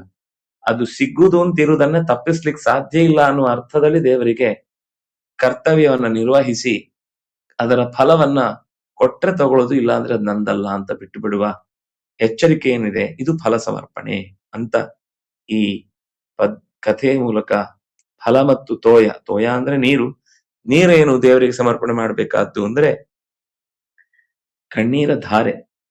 ಭಗವಂತನಿಗಾಗಿ ಮಿಡಿವ ಅಂದ್ರೆ ಅವನ ಉಪಕಾರವನ್ನ ನೆನೆದು, ಇಷ್ಟು ಉಪಕಾರವನ್ನ ಲೋಕದಲ್ಲಿ ಬೇರೆ ಯಾರಾದ್ರೂ ಮಾಡಿದ್ದಿದ್ರೆ ಅವ್ರಿಗೆ ಎಷ್ಟು ಆರ್ಭಟ ಮಾಡ್ತಿದ್ರು, ನಾನಿಷ್ಟು ಉಪಕಾರ ಮಾಡಿದ್ದೇನೆ, ನಾನಿಷ್ಟು. ಒಂದು ಪ್ರಸಿದ್ಧ ಕಥೆ ಇದೆ, ನಿಮ್ಗೆಲ್ರಿಗೂ ಗೊತ್ತಿದೆ. ಒಬ್ಬ ಆಸ್ಪತ್ರೆಗೆ ಸೇರ್ಬೇಕಾದ ಪ್ರಸಂಗ ಬಂತು ಈ ಕೊರೋನಾ ಟೈಮಲ್ಲಿ. ಆಕ್ಸಿಜನ್ ತುಂಬಾ ಪ್ರಾಬ್ಲಮ್ ಆಗಿತ್ತು ಅವನಿಗೆ. ಪೂರ್ವದಿಂದಲೇ ಆ ಸಮಸ್ಯೆ ಇತ್ತು, ಈ ಕಾಲದಲ್ಲಿ ಅತ್ಯಂತ ಜಾಸ್ತಿ ಆಯ್ತು. ಕೊನೆಗೆ ಆಸ್ಪತ್ರೆಗೆ ಸೇರಿ ಅವನನ್ನ ಡಿಸ್ಚಾರ್ಜ್ ಮಾಡುವಾಗ ಸುಮಾರು ಒಂದು 10-12 ಲಕ್ಷ ರೂಪಾಯಿಯ ಬಿಲ್ಲು ಬಂತು. ದುಃಖದಿಂದ ಅವನು ಕುಗ್ಗಿ ಹೋದ. ಅಳ್ತಾನೆ ಇದ್ದ, ಇಡೀ ದಿವಸ ಅಳ್ತಾ ಇದ್ದ. ಡಾಕ್ಟರ್ಗೆ ಅನ್ನಿಸ್ತು, ಪಾಪ ಈತನಿಗೆ ಕಟ್ಲಿಕ್ಕೆ ದುಡ್ಡಿಲ್ಲ ಅನ್ಸುತ್ತೆ. ಅವನು ತುಂಬಾ ಒಳ್ಳೆ ಪೇಷಂಟ್, ಒಬ್ರಿಗೊಂದು ತೊಂದರೆ ಕೊಟ್ಟವನಲ್ಲ, ಯಾರಿಗೂ ಜೋರ್ ಮಾಡಿದವನಲ್ಲ, ತುಂಬಾ ಸ್ಥಿಮಿತದಿಂದ ಇದ್ದು ವೈದ್ಯರಿಗೆ ಚೆನ್ನಾಗಿ ಹೊಂದಿಕೊಂಡು ಬದುಕಿದವ. ಅವನು ನನ್ನ ಫೀಸ್ ಅನ್ನು ನಾನು ಬಿಟ್ಬಿಡ್ತೇನೆ, ನೀವು ಆಸ್ಪತ್ರೆದು ಸಂಬಂಧಪಟ್ಟ ಬಿಲ್ ಅನ್ನು ಮಾತ್ರ ಕಟ್ಟಿದ್ರೆ ಸಾಕು. ಆದ್ರೂ ಅವನು ಅಳಲು ನಿಲ್ಲಿಲ್ಲ. ಅಯ್ಯೋ ಅದ್ರಲ್ಲೂ ಕಮ್ಮಿ ಮಾಡ್ಬೇಕೇನೋ ಅಂತ ಅನ್ಕೊಂಡು ಅದ್ರಲ್ಲೂ ಯಾರ ಹತ್ರನೂ ಮಾತಾಡಿ ಇನ್ನೂ ಕಮ್ಮಿ ಮಾಡ್ಲಿಕ್ಕೆ ಹೋದ. ಆದ್ರೆ ಅವನಿಗೆ ಅಳುವಿನಿಂದ ಅವ್ರು ಏನ್ ಹೇಳ್ತಿದಾರೋ ಅದನ್ನ ಕೇಳಿಸಿಕೊಳ್ಳುವಷ್ಟು ತಾಳ್ಮೆ ಇಲ್ಲ. ಕೊನೆಗೆ ಅವ್ರಿಗೆ ಅರ್ಥ ಆಯ್ತು ಅವನಿಗೆ ಏನ್ ಹೇಳ್ತಾ ಇದ್ದಾರೆ ಇವರು ಅಂತ. ಆಗ ಅವನು ಹೇಳ್ತಾನೆ, ನಾನು ಅಳ್ತಾ ಇರೋದು ಈ 10 ದಿವಸವೋ 7 ದಿವಸವೋ ನನ್ನನ್ನ ನೀವು ಆಕ್ಸಿಜನ್ ಕೊಡ್ಲಿಕ್ಕೋಸ್ಕರ ಈ ಆಸ್ಪತ್ರೆಯಲ್ಲಿ ಇಟ್ಟಿದ್ದೀರಲ್ವಾ, 7 ದಿವಸವೋ 10 ದಿವಸವೋ ಇಷ್ಟು ದಿವಸಕ್ಕೆ 10-12 ಲಕ್ಷ ರೂಪಾಯಿ ನಾನು ತೆರಬೇಕಾಯ್ತು ಅಂತಂದ್ರೆ ಎಷ್ಟು ಬೆಲೆ ಇದೆ ಆಕ್ಸಿಜನ್ಗೆ ಅಂತ ನಾನು ಯೋಚನೆ ಮಾಡ್ತಾ ಇದ್ದೇನೆ. 7 ದಿವಸದ ಈ ಸಂಪತ್ತಿಗೆನೆ ನಾವು 7 ಲಕ್ಷವೋ 10 ಲಕ್ಷವೋ ಕೊಡ್ತಾ ಇದ್ದೇವೆ ಅಂದ್ರೆ 70 ವರ್ಷದಿಂದ ಉಸಿರಾಟ ಮಾಡ್ತಾ ಇದ್ದೇನೆ. ದೇವ್ರು ನನ್ನನ್ನು ಒಂದು ದಿವಸನೂ ನೀನ್ ಟ್ಯಾಕ್ಸ್ ಕಟ್ಟಿಲ್ಲ, ಅದರಿಂದ ನೀನು ಉಸಿರು ನಿಲ್ಲಿಸ್ಬಿಡ್ತೇನೆ. ನೀವೀಗ ಡಾಕ್ಟರ್ಗಳು ಯಾರಾದ್ರೂ ದುಡ್ಡು ಕಟ್ಲಿಲ್ಲ ಅಂದ್ರೆ ಹೆಣವನ್ನೇ ಹೊರಗೆ ತಗೊಂಡೋಗಿ ಅಂತೀವಿ. ಆದ್ರೆ ಭಗವಂತ ವೈದ್ಯೋ ನಾರಾಯಣೋ ಹರಿಹಿ, ಅವನು ಯಾವತ್ತೂ ನಮ್ಮನ್ನ ಏನೂ ಕೂಡ ಕೇಳದೆ ಬದುಕಿನುದ್ದಕ್ಕೂ ಉಪಕಾರ ಮಾಡ್ತಾ ಪ್ರತ್ಯುಪಕಾರವನ್ನು ಬಯಸದೆ ಕರ್ತವ್ಯವನ್ನು ಮಾಡ್ತಾನಲ್ಲ, ಇದು ಫಲತ್ಯಾಗ. ಇದು ದೇವ್ರು ಕೇಳ್ತಾ ಇರೋದು. ತನಗೆ ಕೊಡು ಅಂತ ಕೇಳಿದ್ದಲ್ಲ ಫಲನ್ಯಾಸ ಅಂದ್ರೆ. ನೀನು ಮಾಡುವ ಕೆಲಸದ ಹಿಂದೆ ಇಂತಹದ್ದೇ ಫಲ ಬೇಕು ಅಂತ ನಿರೀಕ್ಷೆ ಮಾಡದೆ ಮಾಡುವುದೇನು. ದೇವರನ್ನ ಮಾಡಿ ತೋರಿಸ್ತಿದ್ದಾನೆ. ಅವನು ಯಾವತ್ತು ಯಾವುದೇ ಫಲಾಪೇಕ್ಷೆಯಿಂದ ಲೋಕದ ಸೃಷ್ಟಿಯನ್ನಾಗ್ಲಿ, ಸ್ಥಿತಿಯನ್ನಾಗ್ಲಿ, ಲಯವನ್ನಾಗ್ಲಿ, ನಿಯಮನವನ್ನಾಗ್ಲಿ, ಜ್ಞಾನವನ್ನಾಗ್ಲಿ, ಅಜ್ಞಾನವನ್ನಾಗ್ಲಿ, ಬಂಧವನ್ನಾಗ್ಲಿ, ಮೋಕ್ಷವನ್ನಾಗ್ಲಿ ನಡೆಸುವವನಲ್ಲ. ಅವನು ಅತ್ಯಂತ ಶ್ರದ್ಧೆಯಿಂದ ಭಗವಂತನ ಪ್ರೀತಿಗಾಗಿ ಮಾಡ್ತಾ ಇರ್ತಾನೆ. ಒಬ್ಬ ಸಾಧು ಆದವನು, ಸಜ್ಜನ, ಪರಮಾತ್ಮ ತನ್ನ ಮೇಲಿನ ಶ್ರದ್ಧೆಯಿಂದಲೇ ಮಾಡ್ತೇನೆ. ತನಗೆ ಈ ಕೆಲಸ ಮಾಡ್ಬೇಕಾಗಿದೆ, ಮಾಡ್ತೇನೆ, ನನಗೆ ಆ ಕೆಲಸ ಇಷ್ಟ, ನಾನು ಇಷ್ಟಪಟ್ಟು ಮಾಡ್ತೇನೆ ಅಂತ ಭಗವಂತ ಈ ರೀತಿ ಪತ್ರ ಪುಷ್ಪಗಳ ಸಮರ್ಪಣೆಯ ದೃಷ್ಟಿಯಿಂದ ನಮ್ಮನ್ನ ನಾವು ಹೇಗೆ ಪಾಲಿಸಿಕೊಳ್ಬೇಕು ಅನ್ನೋದನ್ನ ಈ ಪದ್ಯದ ಮೂಲಕ ನಿರೂಪಣೆ ಮಾಡಿದ್ದಾರೆ. ಇನ್ನಷ್ಟು ಸಂಗತಿಗಳನ್ನ ಮತ್ತೆ ಮುಂದೆ ಕೇಳು. ಈಗ ಸ್ವಾತಿಯವರು ಒಂದು ಹಾಡು ಹೇಳಿ ಮಂಗಳ ಮಾಡ್ತೀರಾ? ಕೇದಾರ್ ಅವರು ಬಂದ್ರು ಮತ್ತೆ ಹೊರಟರು, ಇದ್ದಾರಾ? ಹೇಳಿ, ಆಮೇಲೆ ಸ್ವಾತಿ ಅವರು ಹೇಳ್ತಾರೆ.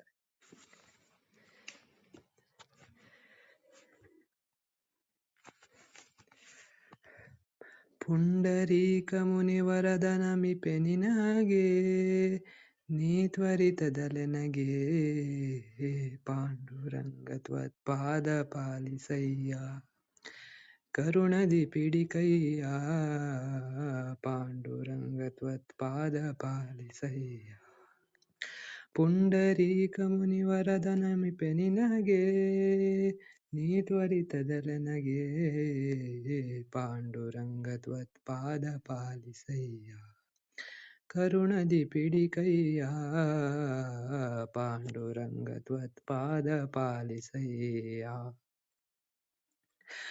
ವನಜ ಭವಾದಿ ಸಮಸ್ತ ಸುರವ್ರಾತ, ವಂದಿತ ಶ್ರೀನಾಥ, ಪ್ರಣತಾರ್ಥ ಹರನೆ ಕಾಮಿತ ಫಲದಾತ, ಮುನಿಗಣ ಸಂಧ್ಯಾತ, ನೆನೆವ ಜನರ ಮನದೊಳಿಯ ವಿಖ್ಯಾತ, ಭುವನಾಧಿನಾಥ, ಘನ ಮಹಿಮ ಒಲಿದು ಪಾಲಿಸನ್ನ ಮಾತಾ, ದ್ವಯ ಮಾಡಿ ತ್ವರಿತ, ಪಾಂಡುರಂಗ ತ್ವತ್ಪಾದ ಪಾಲಿಸಯ್ಯ, ಕರುಣದಿ ಪಿಡಿಕಯ್ಯ, ಪಾಂಡುರಂಗ ತ್ವತ್ಪಾದ ಪಾಲಿಸಯ್ಯ.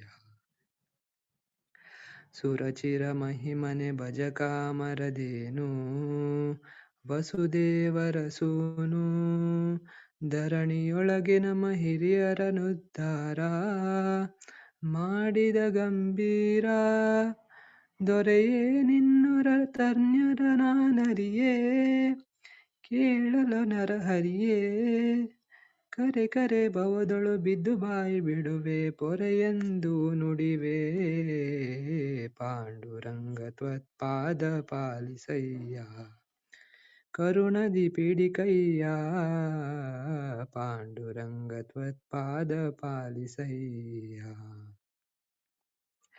ಬಂದ ಜನರ ಭವಸಾಗರ ಪರಿಮಿತಿ ತೋರಿಸುತಿ ಹರೀತಿ ಚಂದದಿಂದ ಕರವಿಟ್ಟು ಕಟಿಗಳಲ್ಲಿ ಈ ಸುಕ್ಷೇತ್ರದಲ್ಲಿ ನಿಂದಿಹ ಭೀಮಾ ತೀರ ಚಂದ್ರಭಾಗ ದಲ್ಲಿಯ ವೈಭೋಗ ತಂದೆ ಶ್ರೀಪತಿ ವಿಠ್ಠಲ ಸುಖ ಸಿಂಧೋ ಅನಾಥ ಬಂಧೋ ಪಾಂಡುರಂಗ ತ್ವತ್ಪಾದ ಪಾಲಿಸಯ್ಯ ಕರುಣದಿ ಪೀಡಿಕಯ್ಯ ಪಾಂಡುರಂಗ ತ್ವತ್ಪಾದ ಪಾಲಿಸಯ್ಯ ಪುಂಡರೀಕ ಮುನಿವರದ ನಮಿಪೆ ನಿನಗೆ ನೀ ತ್ವರಿತದಲೆ ನಗೆ ಪಾಂಡುರಂಗ ತ್ವತ್ಪಾದ ಪಾಲಿಸಯ್ಯ ಕರುಣದಿ ಪಿಡಿಕಯ್ಯ ಪಾಂಡುರಂಗ ತ್ವತ್ಪಾದ ಪಾಲಿಸಯ್ಯ ಪಾಂಡುರಂಗ ತ್ವತ್ಪಾದ ಪಾಲಿಸಯ್ಯ ಪಾಂಡುರಂಗ ತ್ವತ್ಪಾದ ಪಾಲಿಸಯ್ಯ ಆಚಾರ್ಯ ಕೃತಜ್ಞತೆಗಳು. ಧನ್ಯವಾದಗಳು. ಚೆನ್ನಾಗಿ ಹೇಳಿದ್ರಿ. ಸ್ವಾತಿಯವರು ಒಂದು ಹಾಡು ಹೇಳಿ ಮುಕ್ತಾಯ ಮಾಡೋಣ. ಪ್ರಯಾಣ ಮಾಡ್ತಾ ಇದೀನಿ, ಇನ್ನೊಂದ್ 10 ನಿಮಿಷ ರೀಚ್ ಆಗ್ತೀನಿ. ಯಾರಾದ್ರೂ ಹಾಡೋಂಗಿದ್ರೆ. ಹೌದಾ? ಭೂಷಣ್ ಅವರು ನೀವು ದಾರಿಯಲ್ಲಿದ್ದೀರಿ ಅಂದ್ರಲ್ಲ. ಸುಧಾ ಅವರು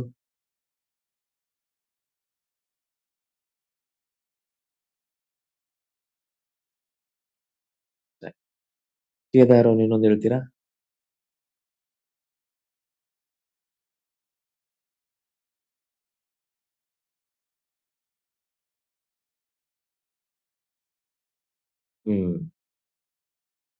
ಸರಿ, ಹಾಗಿದ್ರೆ ನಿಧಾನಕ್ಕೆ ಮುಕ್ತಾಯ ಮಾಡೋಣ. ಮತ್ತೆ ಮುಂದಿನ ಸಲಕ್ಕೆ ಮತ್ತೆ ಸೇರೋಣ. ಆಚಾರ್ಯ ಹೇಳ್ತೀರಾ? ಒಂದು ಹೇಳಿ.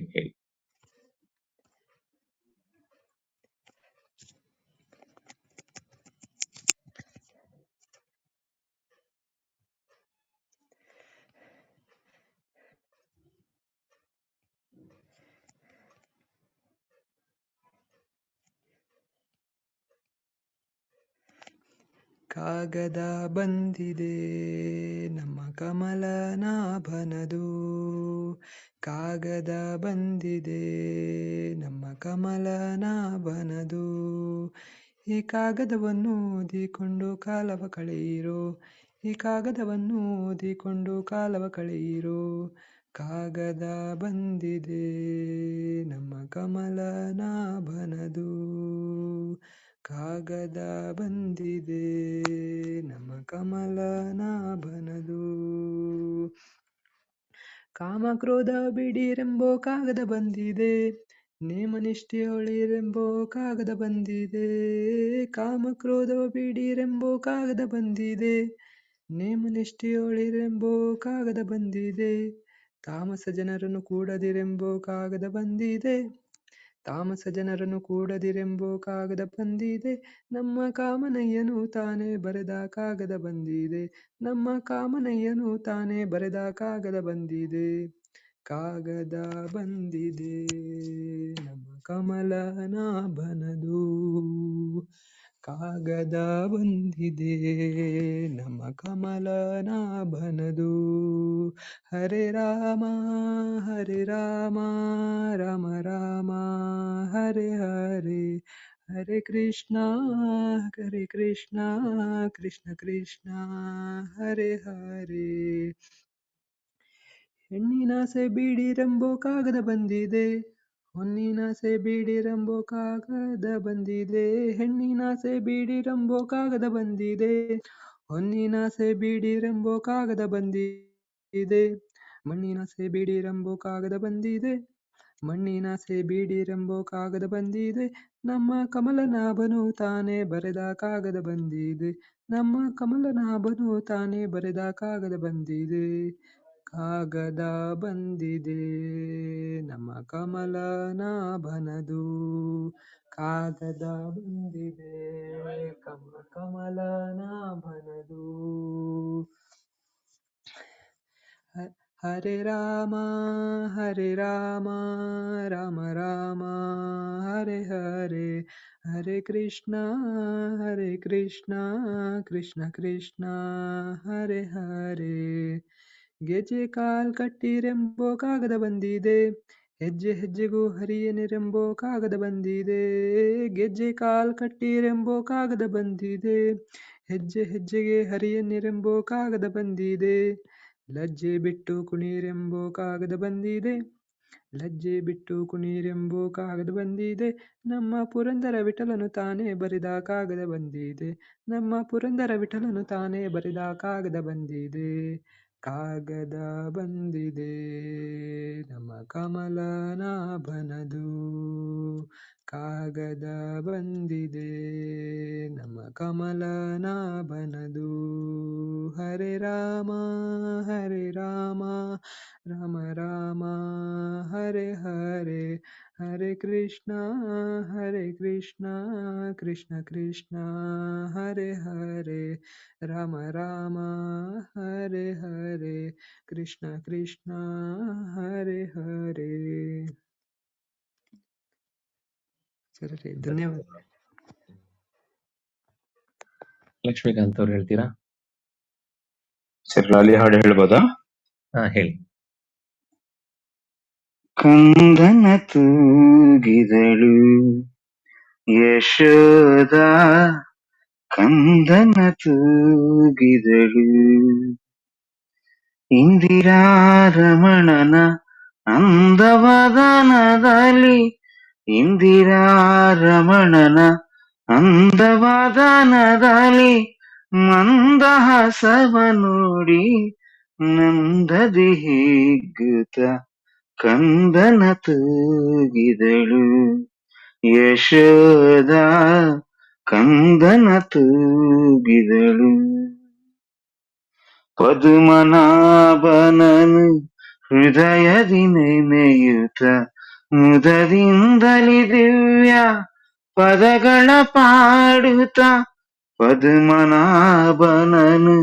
ಹೃದಯದಿ ನೆನೆಯುತ್ತ ಮುದದಿಂದಲಿ ದಿವ್ಯ ಪದಗಳ ಪಾಡುತ್ತ, ಜಗ ಜಗಿಸುವ ನವ ಮಣಿಯ ತೊಟ್ಟಿಲೋಳು, ಜಗ ಜಗಿಸುವ ನವ ಮಣಿಯ ತೊಟ್ಟಿಲೋಳು, ಜಗದೀಶನು ತನ್ನ ಮಗನೆಂದು ತಿಳಿಯುತ್ತ ಕಂದನ ತೂಗಿದಳು ಯಶೋದ, ಕಂದನ ತೂಗಿದಳು.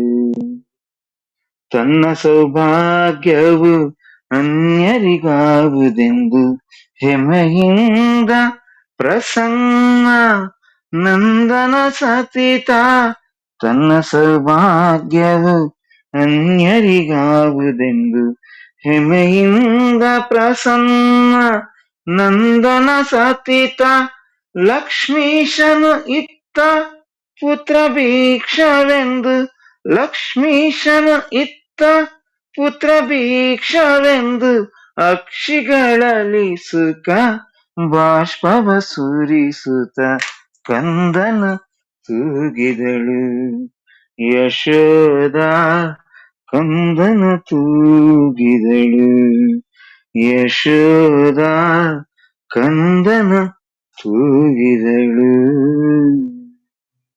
ಧನ್ಯವಾದಗಳು ಆಚಾರ್ಯ.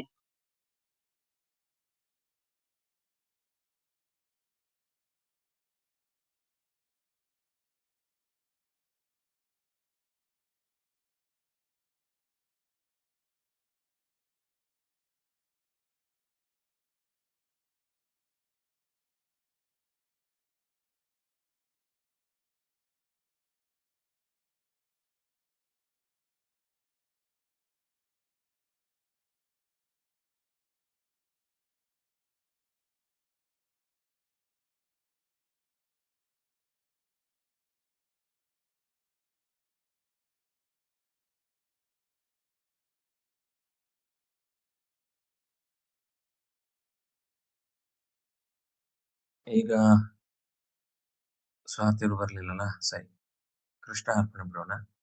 ಎಷ್ಟು ಹೊತ್ತು ನಾವು ಉಷಾ ಅವ್ರು ಹೇಳ್ತೀರಾ ಇನ್ನೊಂದು? ಸ್ವಾತಿಯವರು ಬಂದರು. ಇಬ್ರು ಒಂದೊಂದು ಹೇಳಿ ಮುಕ್ತಾಯ ಮಾಡಿ. ಉಷಾ ಅವರು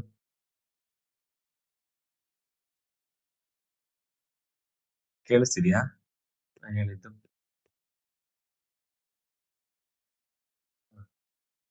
ಉಷಾ ಅವರು, ಸ್ವಾತಿಯವರು, ಸರಿ ಒಂದು 2 minutes ಅಂತ.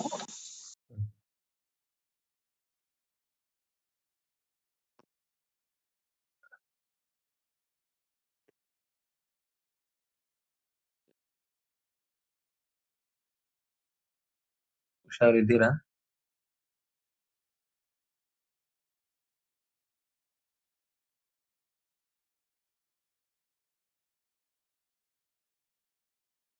ಕೇಳಿಸ್ತಿಲ್ವಾ?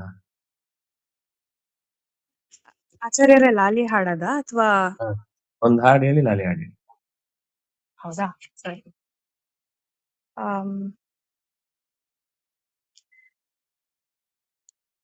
ಹೊಳೆವ ನೀರುಳು ಗೆಲುವ ಮೋರೆಯ ನೆಲವ ನೋಡುತ್ತ ಸುಳಿವ ಕಂಬದಿ ಇಳೆಯ ನಳೆಯುವ ಬಳಿರೆ ಭಾರ್ಗವ ಖಳನ ಛೇದಿಸಿ ಕೊಳ್ಳಲ ಧ್ವನಿಗೆ ನಳಿನ ಮುಖಿಯರ ನಾಚಿಸುವ ಬಲು ಹಯದಳದ ಬಹು ಹವಣೆಗಾರನೆ ತಿಳಿಯದೋ ನಿನ್ನಾಟ ತಿರುಪತಿಯ ವೆಂಕಟ ತಿಳಿಯದೋ ನಿನ್ನಾಟ ತಿರುಪತಿಯ ವೆಂಕಟ ಆರು ಬಲ್ಲರು ನಿಮ್ಮ ಶ್ರೀಲಕುಮಿಯ ಮನಸ್ಸಿಗೆ ತೋರುವೆಯೋ ಪರಬೊಮ್ಮ ಉಳಿದವರು ಬಲ್ಲರೆ ನೀರಜಾಸನ ಬೊಮ್ಮ ಇದು ನಿನ್ನ ಮರ್ಮ ನೀರೊಳಗೆ ಮನೆ ಭಾರ ಬೆನ್ನಿಲಿ ಕೋರೆದಾಡೆಯ ನಾದ ಸಿಂಹನೆ ಧರೆಯ ಬೇಡಿದ ಧೀರ ಪುರುಷನೆ ವಾರಿಬಂಧನ ಮಾರ ಜನಕನೆ ನರಿಯರ ವ್ರತವಳಿದು ಕುದುರೆಯ ಏರಿ ಮೆರೆಯುವ ಸುಂದರಾಂಗನೆ ತಿಳಿಯದೋ ನಿನ್ನಾಟ ತಿರುಪತಿಯ ವೆಂಕಟ ಸಕಲ ಮಾಯವಿದೇನು ವೃಕನವಾಯು ಸಖನ ಸಲಹಿದೆ ನೀನು ಭಕುತಿಯಿಂದಲಿ ತುತಿಬರಿಗೆ ಸುರಧೇನು ಸುರಕಾಮಧೇನು ನಿಖಿಳ ವೇದೋದ್ಧಾರ ಗಿರಿಧರ ಅಖಿಲ ಭೂಮಿಯ ತಂದ ನರಹರಿ ಯುಕುಳಿಯಲಿ ನೆಲ ನಳೆದ ಭಾರ್ಗವ ಮುಕುತಿಗೋಸುಗ ಫಲವ ಸವಿದನೆ ರುಕುಮಣನು ಜಯ ರಮಣ ಬೌದ್ಧನೆ ಲಕುಮಿ ರಮಣನೆ ಕಲ್ಕಿ ರೂಪಿಯೇ ತಿಳಿಯದೋ ನಿನ್ನಾಟ ತಿರುಪತಿಯ ವೆಂಕಟ ನಿನ್ನ ರೂಪಿನ ಲೀಲಾ ನೋಡುವ ಜನಕ್ಕೆ ಕಣ್ಣು ಸಾವಿರವಿಲ್ಲ ನಾ ಪಾಡಿ ಪೊಗಳಲು ಪನ್ನಗಾಧಿಪನಲ್ಲ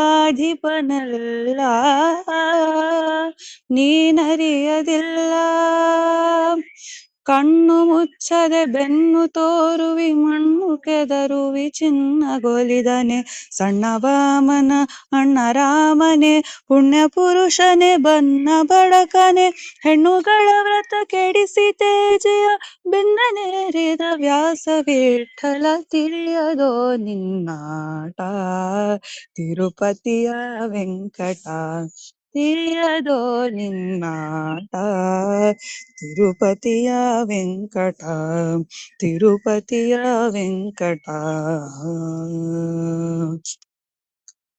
ಲಾಲಿ ಹಾಡದ ಆಚಾರ್ಯ?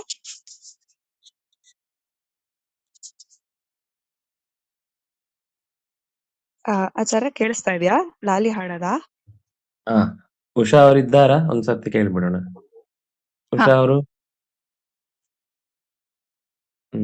ಇಲ್ಲ ಅನ್ಸುತ್ತೆ, ನೀವು ಹೇಳಿ. ಸರಿ ಸರಿ. ಲಾಲಿ ಶ್ರೀ ಹಯವದನ ಲಾಲಿ ರಂಗ ವಿಠಲ ಲಾಲಿ ಗೋಪಿನಾಥ ಲಕ್ಷ್ಮೀ ಸಮೇತ ಲಾಲಿ ಮುತ್ತು ಮಾಣಿಕ ಬಿಗಿದ ತೊಟ್ಟಿಲೊಳಗೊಲ್ಲ ಎತ್ತಿದರು ಎನ್ನಯ ಕೈಯೊಳಗೆ ನಿಲ್ಲ ಭಕ್ತರಿಗೆ ವರಗಳನ್ನು ಕೊಡುವ ಹೊತ್ತಲ್ಲ ಪುತ್ರನ ಎತ್ತಿಕೋ ನಂದ ಗೋಪಾಲ ಲಾಲಿ ಮನೆಯೊಳಗೆ ಇರನೀತ ಬಹುರಚ್ಚೆವಂತ ಮನೆ ವಾರ್ತೆ ಯಾರು ಮಾಡುವರೋ ಶ್ರೀಕಾಂತ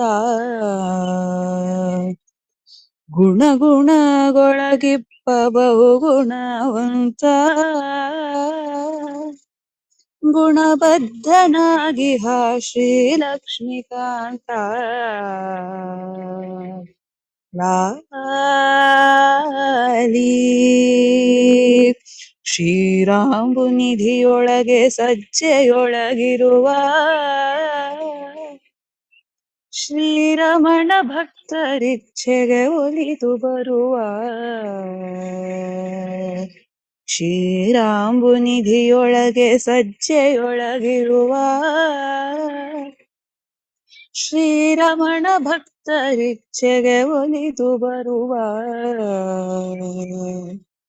ಕಾರುಣ್ಯ ಹಯವದನ ಕಾಯ್ವ ತುರು ಕರುವ ಕಾರುಣ್ಯ ಹಯವದನ ಕಾಯ್ವ ತುರು ಕರುವ ನೀರೆ ಗೋಪಿಯರುಳು ಮೆರವ ಕಡು ಚಲುವ ಲಾಲಿ ಲಾಲಿ ಶ್ರೀ ಹಯವದನ ಲಾಲಿ ರಂಗ ವಿಠಲ ಲಾಲಿ ಗೋಪಿನಾಥ ಲಕ್ಷ್ಮೀ ಸಮೇತ ಲಾಲಿ ಲಾಲಿ ಲಾಲಿ ಶ್ರೀಕೃಷ್ಣಾರ್ಪಣಮಸ್ತು. ಧನ್ಯವಾದಗಳು ಆಚಾರ್ಯ. ಕೃತಜ್ಞತೆಗಳು. ಇವತ್ತು ಹರಿದಿನದ ಈ ಜಾಗರಣೆಯ ಹೊತ್ತಿನಲ್ಲಿ ಭಗವಂತನ ಗುಣಚಿಂತನೆಯ ಜೊತೆಗೆ ಅವನ ಗೀತಗಳನ್ನ ಎಲ್ಲರೂ ಸೇರಿ ಹಾಡಿ ಕೇಳಿ ಸಂತೋಷ ಪಟ್ಟಿದ್ದೇವೆ. ಅದು ಭಗವಂತನದ್ದೇ ಕರುಣೆ, ಅವನೇ ಕರುಣಿಸಿದ ಅವಕಾಶ ಅಂತ ಭಾವಿಸಿ ಹೀಗೊಂದು ಸಜ್ಜನ ಸಂಘಕ್ಕೆ ಈ ದಿನದ ಈ ಸಮಯವನ್ನ ಸರಿಯಾಗಿ ಸಾಧ್ಯವಾದಷ್ಟು ಹಿತವಾಗಿ ಅಂದರೆ ಉಪಯೋಗಿಸಿಕೊಳ್ಳಿಕ್ಕೆ ನಮಗೆ ಅನುವು ಮಾಡಿಕೊಟ್ಟ ಗುರುದೇವತೆಗಳನ್ನ ಸ್ಮರಿಸಿ ಆ ಭಗವಂತ ನಾವು ಕೊಡುವ ಸಣ್ಣ ವಸ್ತುವನ್ನು ಕೂಡ ದೊಡ್ಡದಾಗಿ ಸ್ವೀಕರಿಸಿ ನಮ್ಮನ್ನು ಅನುಗ್ರಹಿಸ್ತಾನೆ ಅನ್ನುವಂತಹ ಗೀತೆಯ ಮಾತಿನ ಅನುಸಂಧಾನವನ್ನು ಪತ್ರಪುಷ್ಪ ಫಲತೋಯಗಳ ಅರ್ಪಣೆಯ ಹಿನ್ನೆಲೆಯಲ್ಲಿ ತಿಳಿದಿದ್ದೇವೆ. ಇನ್ನಷ್ಟು ಇಂತಹ ಚಿಂತನೆ ನಡೆಸಲಿಕ್ಕೆ ಅನುಕೂಲಕರವಾದ ವಾತಾವರಣ ಭಗವಂತ ಎಲ್ಲರಿಗೂ ಕರುಣಿಸಲಿ. ಇನ್ನಷ್ಟು ಹೆಚ್ಚು ತಮ್ಮ ತಮ್ಮ ಸಾಧನೆಗೆ ಬೇಕಾದ ದಾರಿಯನ್ನ ಭಗವಂತ ತೋರಲಿ. ತಮ್ಮ ಸುತ್ತಲಿನ ಬದುಕಿನ ಸಜ್ಜನರ ಸಹವಾಸದಲ್ಲಿ ಹೆಚ್ಚು ಹೆಚ್ಚು ಲಾಭವನ್ನ ಬದುಕು ಪಡೆಯುವಂತಾಗಲಿ ಅಂತ ಗುರುದೇವತೆಗಳಲ್ಲಿ ಪ್ರಾರ್ಥಿಸಿ ಇವತ್ತಿನ ಈ ಚಿಂತನೆಯನ್ನ ಮುಕ್ತಾಯ ಮಾಡ್ತಾ ಇದ್ದೇವೆ. ಶ್ರೀ ಹರಿಪ್ರಿಯತಾಂ. ಎಲ್ಲರಿಗೂ ಭಗವಂತನ ವಿಶೇಷ ಕರುಣೆ ಪ್ರಾಪ್ತವಾಗಲಿ ಅಂತ ಭಾವಿಸಿ ಶ್ರೀ ಹರಿಪ್ರಿಯತಾಂ. ಶ್ರೀ ಕೃಷ್ಣಾರ್ಪಣಮಸ್ತು.